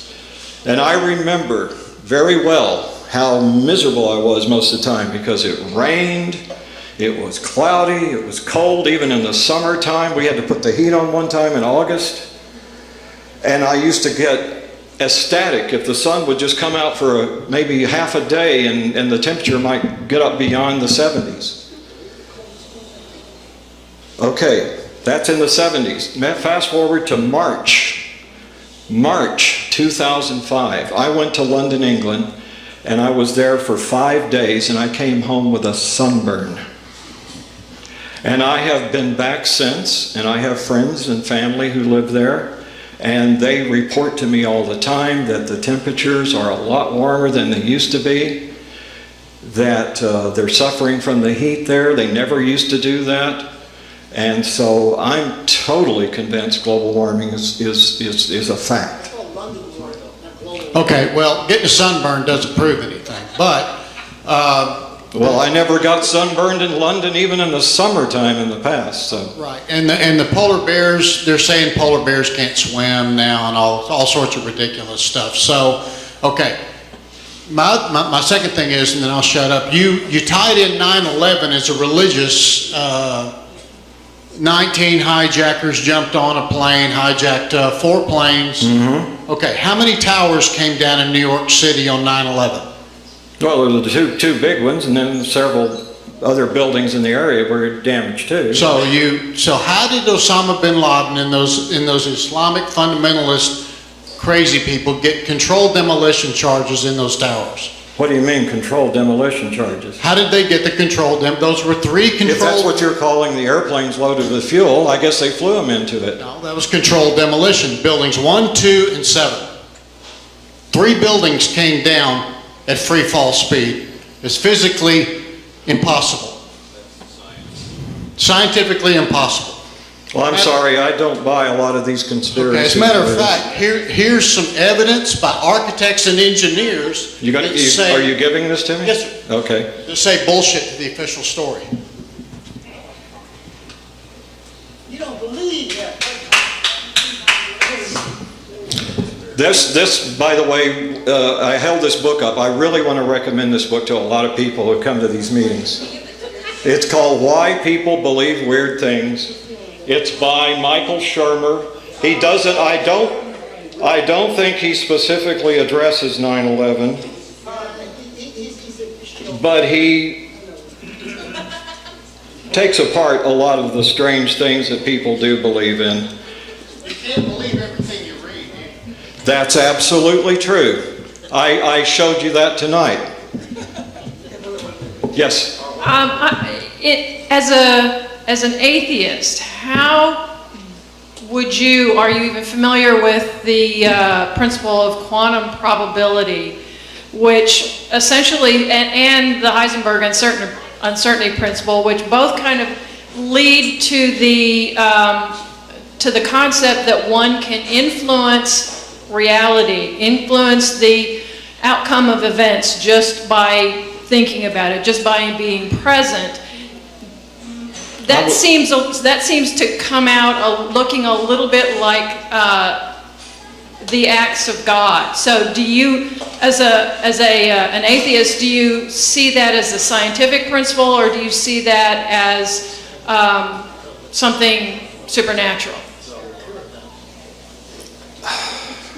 I was afraid we were going to go off in some strange direction, because that's what we did last time I spoke. I don't see how that really relates to what I was talking about, to be honest.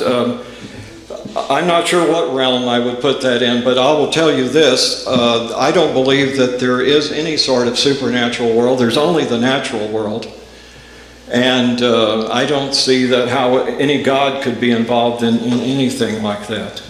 And I don't know enough about it to make a rational statement about it, so I'm sorry, I'm going to have to pass on that one.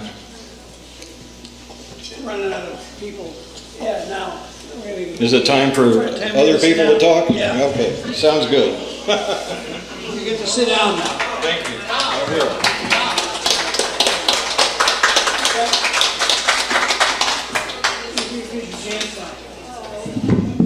We've got, I didn't know there was more questions here, but we've got, now is the time for you to talk. So if you want to get up here and make your comments, now is the time to, who wants to be first?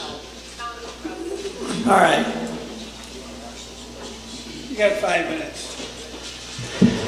Well, I thought your presentation was very well done, and however, I disagree with a lot of it. Number one, when it comes to trying to prove a negative, you can never do that. That would mean that you would have to go to every instance of human experience everywhere in time, all over the universe, and say it never happened in all of that, in infinity. You can't do that. But to prove a positive, you need one pure, clear incidence of it. And there have been many, many people who have had even instantaneous healings through prayer. And there was a physicist, David Bohm, and I'd read an interview of him one time, and he made this statement. He was talking about a thing called sudden insight. And he said, you know, sudden insight can only happen when you completely stop the thinking process. Even thinking about not thinking will interfere with it. He said, if you can get the consciousness completely quiet, then sudden insight can happen. Here's a physicist. And he said that explains to him instantaneous healing through prayer. I grew up in a little country town in Florida and spent a lot of my time out in the wilderness blending with nature. And I'm sorry to see so many of us living in cities because that deprives us of nature. And I think nature brings us closer to whatever created the universe, whether we call it God or not. There was a time when I was in Germany, and I'll tell you this one instance, and to me, this is one of those things that to me is a proof of the presence of whatever it is. You want to call it God or whatever name you have. I was driving back from Munich up to Rothenburg, where I was in school, late one night, about 2 o'clock in the morning actually. It was in the winter, it was below 20 degrees, and beautiful big doily snowflakes with crystalline arms all out were falling. I'd never seen that. And it was just magical, and it just kicked me off into that awesome thing about nature that I had grown up loving so much. And then I began thinking, well, what can I do with this time to benefit from it rather than be the dumb robot getting tired driving the car? And I thought, all right, what does the presence of infinite mind mean to me right here and now? And so I then saw sort of the history of Moses in the Bible run through my mind with the emphasis on the talking relationship with God, and then the same with Jesus. And about that time, right over to my left, I heard this voice as loud as I'm talking that said, slow down. Due to the snowfall, now this 2 o'clock in the morning, we're way out in the country, a little country road, farmlands out to the side, and no other cars. And this fellow from Hong Kong, Fritz Koo, was sitting beside me, and I turned and looked at him, and I realized he was still looking straight ahead. He didn't hear that, which astounded me. And so I slowed down, probably from 35 to 30 to 20 or so, and then that voice said, drive on the left-hand side of the road. Well, I knew whatever was talking to me knew something I didn't know and I needed to obey. So I pulled over onto the incoming lane, and immediately the road made about a 45-degree turn to the right. Being in the left-hand lane, it was impossible to make the turn, but the headlight shone straight ahead on the ruts that farm vehicles use to access the road, and I just went straight ahead off the road and bounced to a stop 30 or 40 yards. Another friend from Nigeria, David Nkoya, was on the back seat asleep, and he woke up. And we looked around, and about 3 feet to the right of the car was the embankment of a river that went down pretty steep, about 10 feet. And right around that curve was the bridge. And there was no guardrail in that curve area because of the access of farm vehicles in there. And so I backed back into the road, nobody says anything, started into the curve area preceding where the bridge was, about 20 yards up there. Had a little Volkswagen, put the clutch in gently, I knew there was snow on the road, to shift gears, and lost traction on the car, and literally it sat there and turned about that fast, 90 degrees in the road.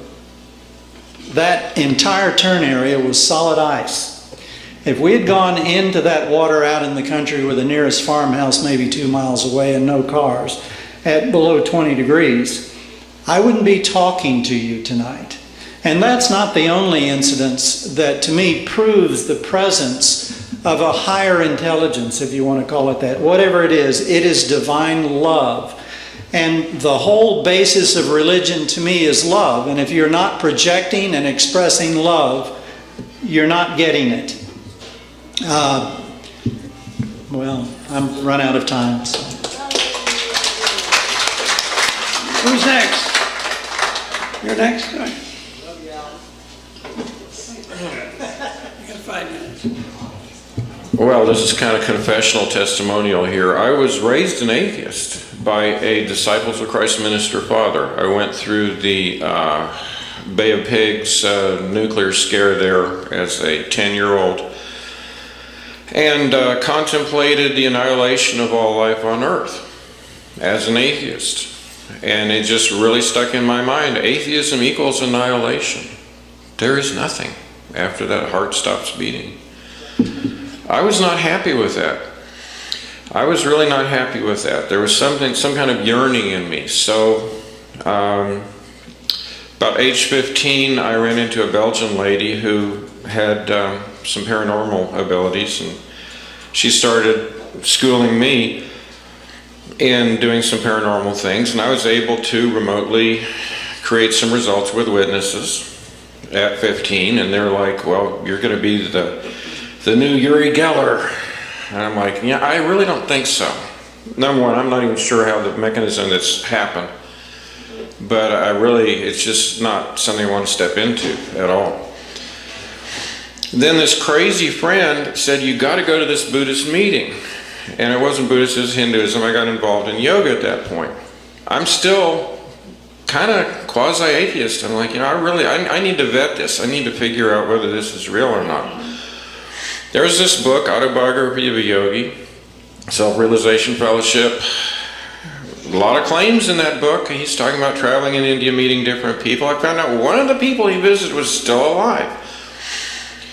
Age 16, sold my violin, sold my Stratocaster guitar, basically left home. Age 17, traveled to India, and I met Neem Karoli Baba, who Ram Dass writes about. Some friend of Rupert Sheldrake, I think, also writes about Neem Karoli Baba. I met Neem Karoli Baba. I met a lady by the name of Sri Anandamayi Ma. There have been a lot of Matajis recently come over from India, but the argument about Jesus is that really there's no record. It doesn't, he could have maybe not existed even, because there's nothing written except the Gospels. That's almost true of this lady I traveled with in India. She healed the sick. I can't say she walked on water. There were instances people reported she actually stopped streams or rivers and everybody walked across on dry land. I was in 1972. I was at a big event and the food ran out. They brought the empty pots over in front of her. She waved her hands and the pots were full and I ate materialized food. That really breaks all the laws of physics I know. And I never saw her turn water into wine. Of course, wine isn't real big there in India among the Hindus, not the Muslims either. But this has been a journey. Meanwhile, my former Disciples of Christ minister father moved over decades further and further into his atheism. Finally, he's having a lot of heart attacks. I'm out there in Washington State and I'm talking and he's like, don't come near me with any of that religion stuff. And I'm like, Dad, I'm not pushing anything here. I'm not trying to sell anybody on anything. But I will tell you this, is you're pretty near to finding out. Another heart attack like the last one, I said, let me tell you how you operate when you're out of body. And I gave him a few tips and, from experiences. And not only did I have experience of him after he died, my mother did, and my younger sister. That's all anecdotal, can't be proven, but that's one of the main things I really object to about atheism is it seems to be really reductionistic. And I think that's really a problem.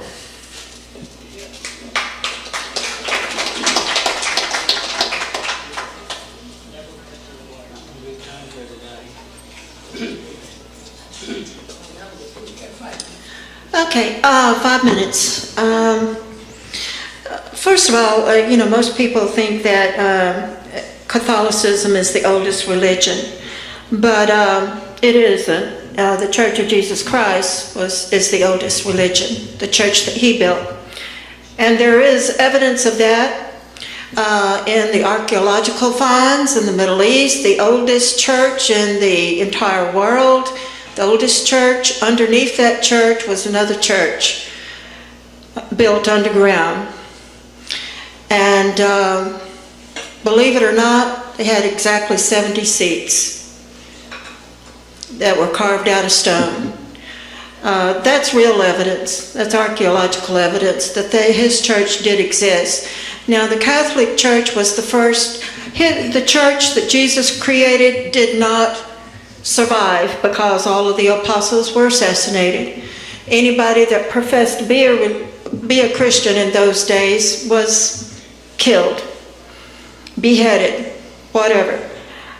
So very few people survived as Christians, and they had churches underground. They met underground in secret throughout the Middle East, and some of them survive today, and we have. But the Catholic Church has destroyed anything and everything that was not consistent with what they wanted people to believe. So many of the scriptures that were originally written in Hebrew and Reformed Egyptian and Assyrian and all of the languages of that day some were misinterpreted innocently, as interpretations go, but some of them were destroyed and reworded on purpose with the intention of, having it be consistent with what the leaders of the Catholic Church wanted people to believe. And the Catholic Church was mixed with politics in those days, as we all know. And the Catholic Church committed genocide year after year after year for a couple of thousand years, right? Throughout our known civilization, and still doing so in some parts of South American countries. Which I'm told by people who I have met and talked to here in Dallas that are from those parts of the world, and they say, yes, they still kill you. If you don't join the church, you die. So it's not surprising that they outnumber the other Christians, but they have given Christians a very bad name in so many ways. You're correct about that.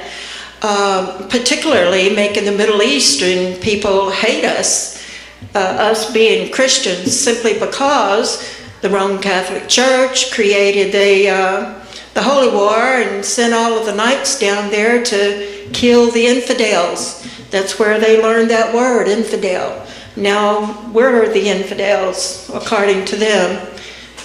But I respect their religion. They believe in the Old Testament. They use the same Old Testament scriptures that we do, theoretically.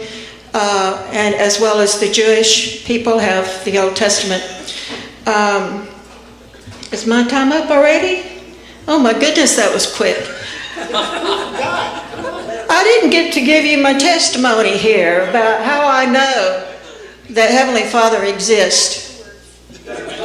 Heavenly Father does exist. I have had many experiences such as Albert had described. And I have personally, as a nursing student, early in my life, put my hands on people that were comatose in intensive care and prayed for them. And when I opened my eyes, they opened their eyes, and they were no longer in a coma. But he's actually talked to me. I have heard his voice. And it's only been once, and it was about 10 years ago. It was about 2 o'clock in the morning. And I know that at first I thought I was dreaming. But I know I wasn't dreaming because I have a cat that sleeps at the end of my bed. And my cat was just going crazy. It was jumping up and running to that corner and this corner and everywhere. So I knew my cat heard the voice as well. And the voice was exactly the way it's described in the scriptures. It's in at least 5 different places in the New Testament and at least 7 different places in the Old Testament where different people have talked with the Lord and they described the conversation and what his voice sounded like. It sounded like roaring wind or roaring water. It was a very vibrational voice, and I couldn't understand it. The first 3 times he said something to me, I understand him saying my name, and I said, yes, here am I, you know. And but then I couldn't understand what he said next. But I don't know if he tuned my brain or if I tuned my own brain to fit with his. But then I understood him. He wanted to know. He started talking to me about my childhood and how I loved him as a child. I pretended that God was everywhere because that's what the scripture tells us. So I saw God in the trees. I saw God in the animals and in nature and all of the beautiful things. And then he said, why did you make that decision that I made? And this was a decision that I made probably about 20 years ago, okay? And, well, this becomes very personal because I'm embarrassed and I'm very ashamed to say, but I had an abortion, okay?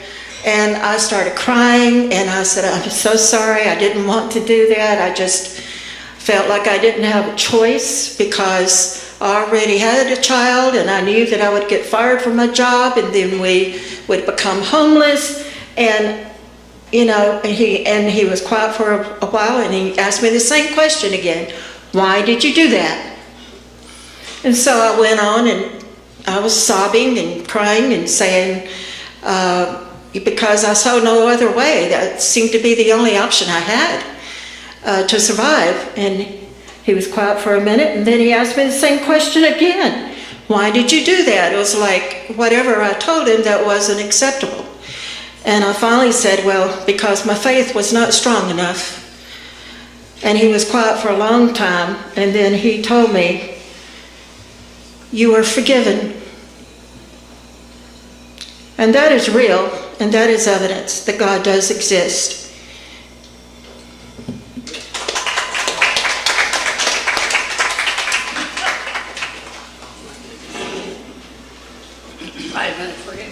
We're getting close. I'll try to make it faster. Well, one of the quotes that I like very much came to mind, and it says that a person who does not believe in God does not believe in nothing. They will believe in anything. Also, the story about the horrors of like Lenin and Stalin and the millions of people that they killed, they were all atheists. And of course they were not pushing atheism, but people operate out of their core beliefs, things that are part of them that they really believe. When God isn't there, when there is no morality, when there is no one to answer to, you can kill millions and millions of people with absolute impunity. Lenin, Stalin, Pol Pot did that. They were atheists. Love your neighbor, honor your father and mother, turn the other cheek, do not murder, do not commit adultery, do not lie, no stealing. Just think of what kind of a world we would have if people really did honor those principles and live that way. We have a religion, all right, that is ready to take over the Middle East. They do not want any borders there. They want to kill all Christians. They want to kill all Jews. They will kill all atheists. They want to establish a caliphate with Sharia law. They will decapitate people, cut off their heads. They will do that with children, and they will hang their heads on a pole. Now, do you think possibly that might be a barrier to human progress that potentially might endanger the future of our planet and the human race? Let's be clear, folks. Are you hearing me? Listen. Let's be clear about which religion is really the threat.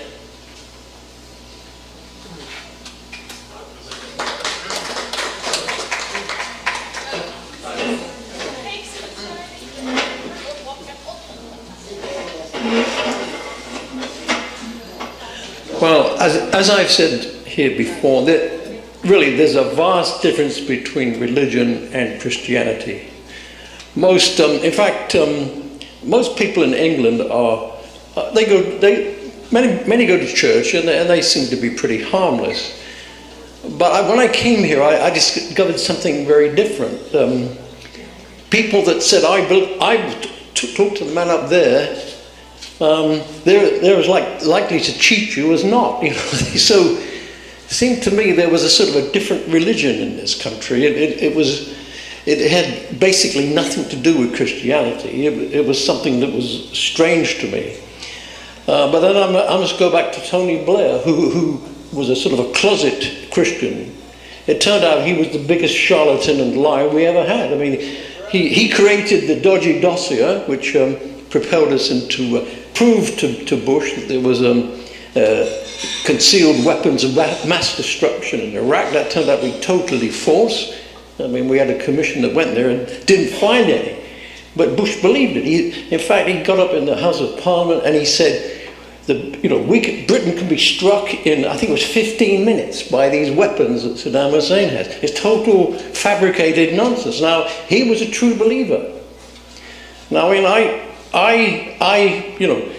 am a physicist, PhD physicist. Yes, there's some very strange things going on in this world, but some equally, even more strange things going on inside people's heads, it seems. Okay? And I've witnessed it. I've witnessed these strange things. They're unexplainable. But the mind does some very weird things. And there are lunatic asylums that we used to have to deal with that. But no more. Reagan decided that were not needed anymore. Drugs would do the trick, so anyway, as I say to people, look, I came to this country now 46 years ago, and I was a devout atheist. And now, after living with you for all these long years, I've been born again. I'm a born again atheist.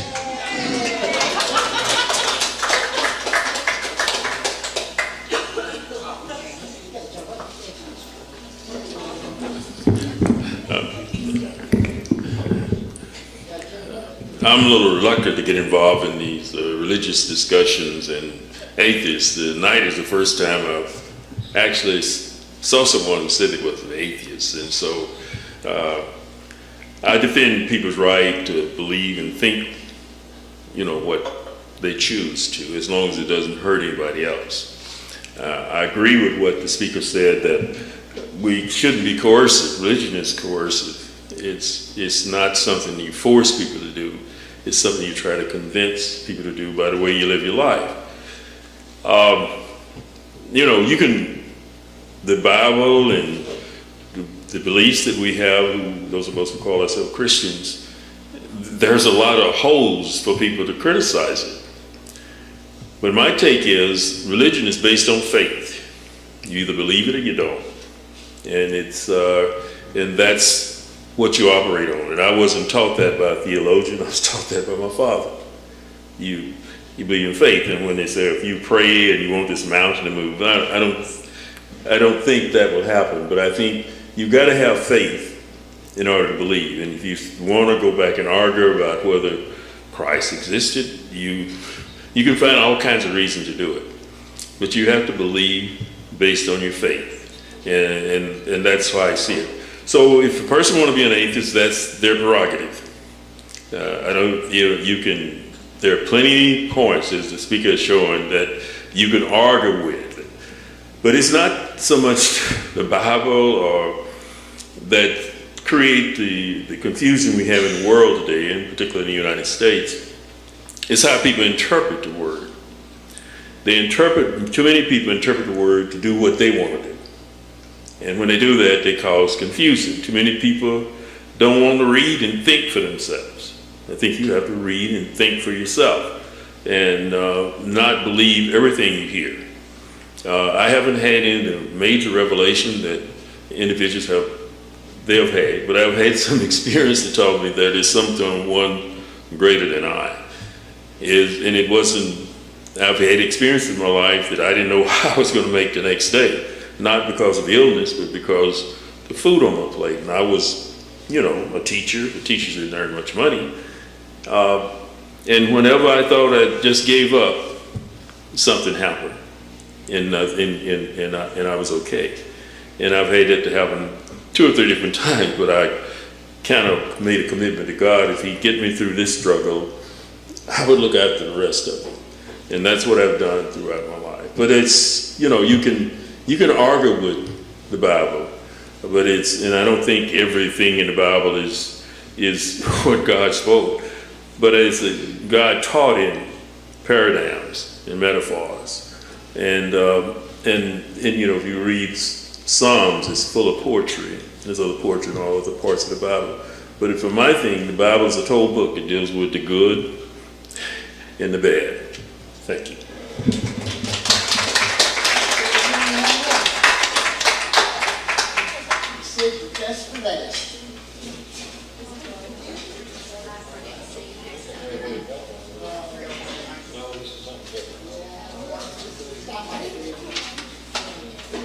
Are you coming up here? Thank you.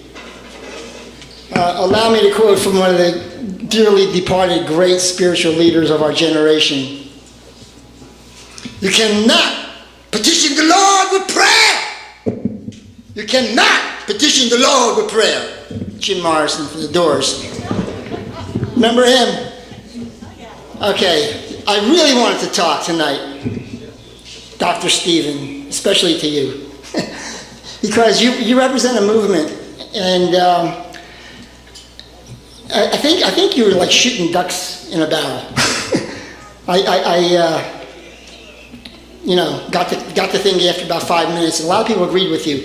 There's another element, maybe it's going a little further now, and it's this. Is atheism a religion? Now, we'll have to define the word religion. You're already shaking your head? You already know? You already know? You have faith. Okay. So she's a true believer. There is a thing called agnostic. I guess you would put me in that category just to kind of put context into my ramblings. Atheism is a religion. We have to define it, right? Let's go along with this idea that religion is basically illogical, irrational. I think that's probably a pretty good place to go, because this faith thing, I mean, Calvin had such a beautiful presence, and I like the way he projected this kindness and everything. But there's another side, and it has to do with how we're going to define the word religion. And why would I say that you seem to be a religious person? You studied so much against Christianity, and I've seen a lot of that. I've seen even more. I've seen where they say that the Romans wrote the story of Jesus. And you also have a real disparaging attitude towards things that are very mainstream, and the people who are most eloquent on this are Larkin Rose and Stephen Molyneux. And what they do, they define people who think they're not religious as statists, like stateists. And the government is your religion. The establishment is your religion. And I think they go too far. But anyway, if the establishment says there's global warming, you do not, as far as I can see, use the same yardstick for evidence. You know, like Stuart mentioned, there's thousands of scientists about this global warming thing, and you come back with an anecdote. That's two different weights of evidence. So we have to understand the rules of logic and deductive reasoning and inductive reasoning. We've had a lot of anecdotes tonight, and they only go so far. And so, what do we have for proof? Now, atheists would require proof. I consider myself agnostic. So many things are mysterious in this life. And one last thing, Dawkins and y'all. I know a little bit about science. What we have is a wonderful thing called the scientific method. What we have going against it, even more dangerous than religion right now, is scientism, which is dogma grown up around institutions of science. And this global warming is part of that. So for instance, today's science is based on the Big Bang. We can explain everything. Just give us this one miracle. Amen.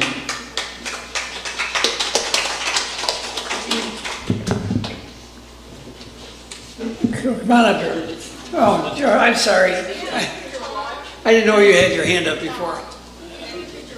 Yeah, I know, we're running out of time. Yeah, I had a lot of things I'd like to say. Maybe I'll come back and speak some other time, but I'm a psychologist, and I retired from the federal prison system, and I can tell you that I never saw any miracles come out of the psychology department. You know, and sometimes I wondered if we really did anything worthwhile. But I saw lots of miracles come out of the chaplaincy.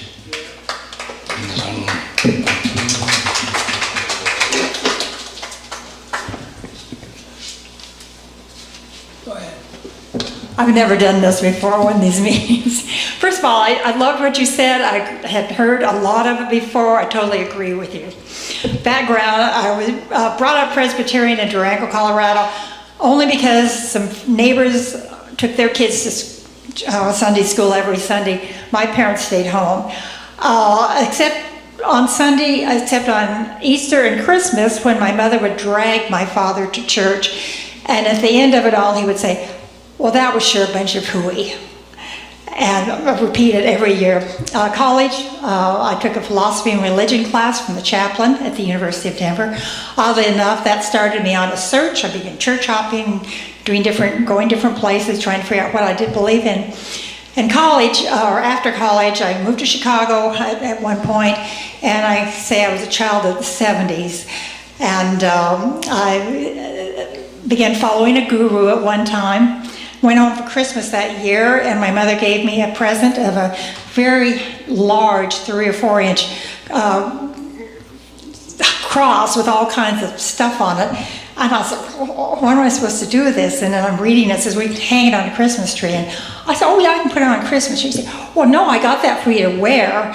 And I said, well, I don't know why you would give me a cross. I'm not even Christian, I'm Hindu. And that did not go over real well, with lots of screaming and crying that night.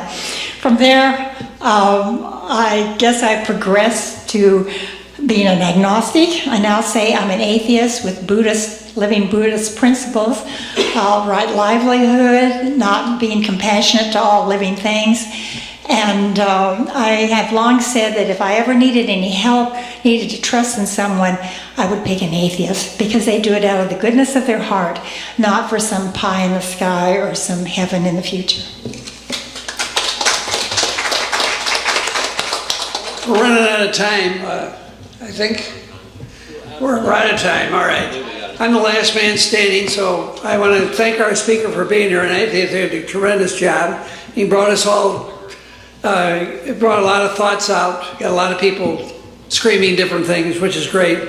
And I don't know what else to say. Anyway, he gets the last word, so he can get up here and finish this off. You get the last word, you get to comment on the comment, whatever you want to say. And then we leave. Okay.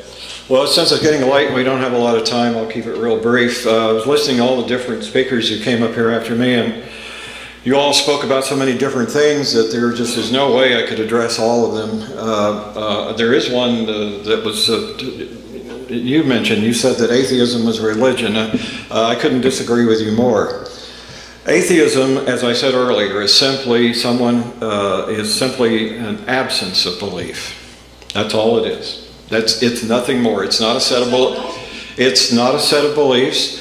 Let me tell you what Bill Maher. You all know who Bill Maher is? Bill Maher is an atheist. He did that movie, Religulous. Bill Maher said, calling atheism a religion is like calling abstinence a sex position. So there are no sets of beliefs. Now, having said that, many atheists are humanist, and yes, beliefs are involved there, but they have nothing to do with the supernatural. They are beliefs in basic human rights and the fact that we have only this life. And I think, and that's part of the big problem with religion. It makes us think that this is a dress rehearsal for something much better. Folks, this is it. This is all you got. You better make the most of it, because when that brain shuts down, that's it. It's over. And you're not coming back. I'm sorry. And it's not a belief. It's a fact. There is no evidence that there is a heaven. There is no evidence there's a hell. Sometimes I wish there were, because there's a few people I'd like to consign to it. But in any case, though, just a couple more things. I sometimes, and another thing too, when I was listening to some of the people, I wondered, did they really listen to what I said? Because it just seemed like it went over a lot of people's heads. Anyway, I challenged everyone, if you are religious, to examine your religion objectively, critically. Don't put aside your wants. Yeah, you want to believe in an afterlife. That's great. And I can understand why that would bring people comfort. I don't know about you, but I don't think I'd want to spend eternity with a lot of my relatives. I can barely get through Christmas time. Yes, atheists do celebrate Christmas, only we sometimes call it something else. But anyway, so I would really want to urge you, please, to take that reading list and read some of those books. I read the Bible. I've got copies of the Quran and the Torah at home. I've read Rick Warren's Purpose-Driven Life. I've read some of the stuff that Lee Strobel comes out with. I've listened to the other side because I want to know why they think the way they do. And if they've got something convincing, I want to hear it. But I haven't heard anything convincing from that side. So if you're religious, read the other side. Read Dawkins, read Dennett, read Hitchens. Listen to what they say. You can YouTube these guys. There's all kinds of programs where they debated people and talked on different shows. Hear the other side and then make your decision. And remember what I said. A lot of you are religious. You have a particular religion because you were raised in it. Your religion chose you. You didn't choose it. And now you're stuck with it. You're not. Because I was raised a Presbyterian. And there was a time in my life when I was deeply religious. And I believed everything. And then one day I started to have doubts, kind of like you. For most atheists, it's a progression. It doesn't just happen overnight. And I stopped going to church, first of all, because I thought it was boring. And I thought the people there that I were going to church with were a bunch of hypocrites. So that's where it started. And then, like some of the other people who mentioned that they went off looking for something else. Buddhism or Hinduism. I remember I toyed around for a while with the idea of getting involved in the Baha'i faith when I was in my 20s. Anyway, by the time I was in my 30s, I came to the conclusion, all on my own, without reading a single book about atheism, that it seemed to me that we had all these religions. Why are there all these religions? Why are they all making these claims that are competing. None of them seem to really have a satisfying answer to me. So I became eventually an agnostic. I thought, well, I can't prove there's a God. Maybe there is, I don't know. And that's pretty well the way it stuck for probably 20 years. And then I read Richard Dawkins' The God Delusion. It's the first book about atheism I ever read. This is 20 years after I became an agnostic. And that led me to read a few more books. And I read a book by a guy named George Smith, The Case for Atheism. And he said, if you claim to be an agnostic, he said, ask yourself this. Do you or don't you believe in God? You either do or you don't. And if you don't, you're an atheist. And suddenly, I just realized it. Actually, I've been an atheist all this time. Only I was not going to admit it to myself. Also, I think those of you who are atheists know this, there's still a little bit of stigma attached to that. It shouldn't be, but a lot of people look down. They think you can't be moral without having some holy book to guide you. Well, let me tell you, how do you think people got along with each other? It's all part of evolution. We cooperate with each other. We treat each other the way we want to be treated so we can survive. It's a survival mechanism. We don't need a Bible to tell us to do that. And as for atheists going out and killing people, I've never wanted to kill anyone. And if religion disappeared tomorrow, I bet most people wouldn't say, oh, okay, I got a list here of people I want to murder and people I want to rob. I better get out and do it. Well, we still have laws. Like I said, we have laws because the Bible isn't working. Because all those believers that are in prisons obviously weren't paying much attention to it. So, again, let me just say that what you need to do, you owe it to yourself. If you're going to profess a faith, learn everything you can about it and look at the other side and see what they have to say. And after you read The God Delusion, or God is Not Great, or The End of Faith, some of those books that are on the list, after you read those books, after you conduct a thorough study of your religion, whatever it may be, and you're still a believer, well then, good for you. But I have a feeling that if you take a really hard look at it, you'll give it up.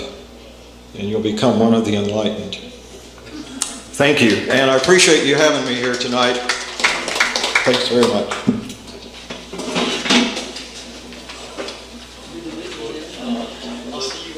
Okay, we have to be out of here by 9 o'clock. That's when they close. And we're going to retire down to Starbucks at the corner to continue the conversation if you so desire. Our speaker is welcome down there, and we'll see you there if you like. Thank you. This is William, your videographer from Two Hats Publishing. I hope you enjoyed this video. If you like it, please leave comments below, or like us, or follow us, and get notices of all our videos. We love it, even when you call. So when visiting the Barbex restaurant, tell them you want your reservation to the next College of Complex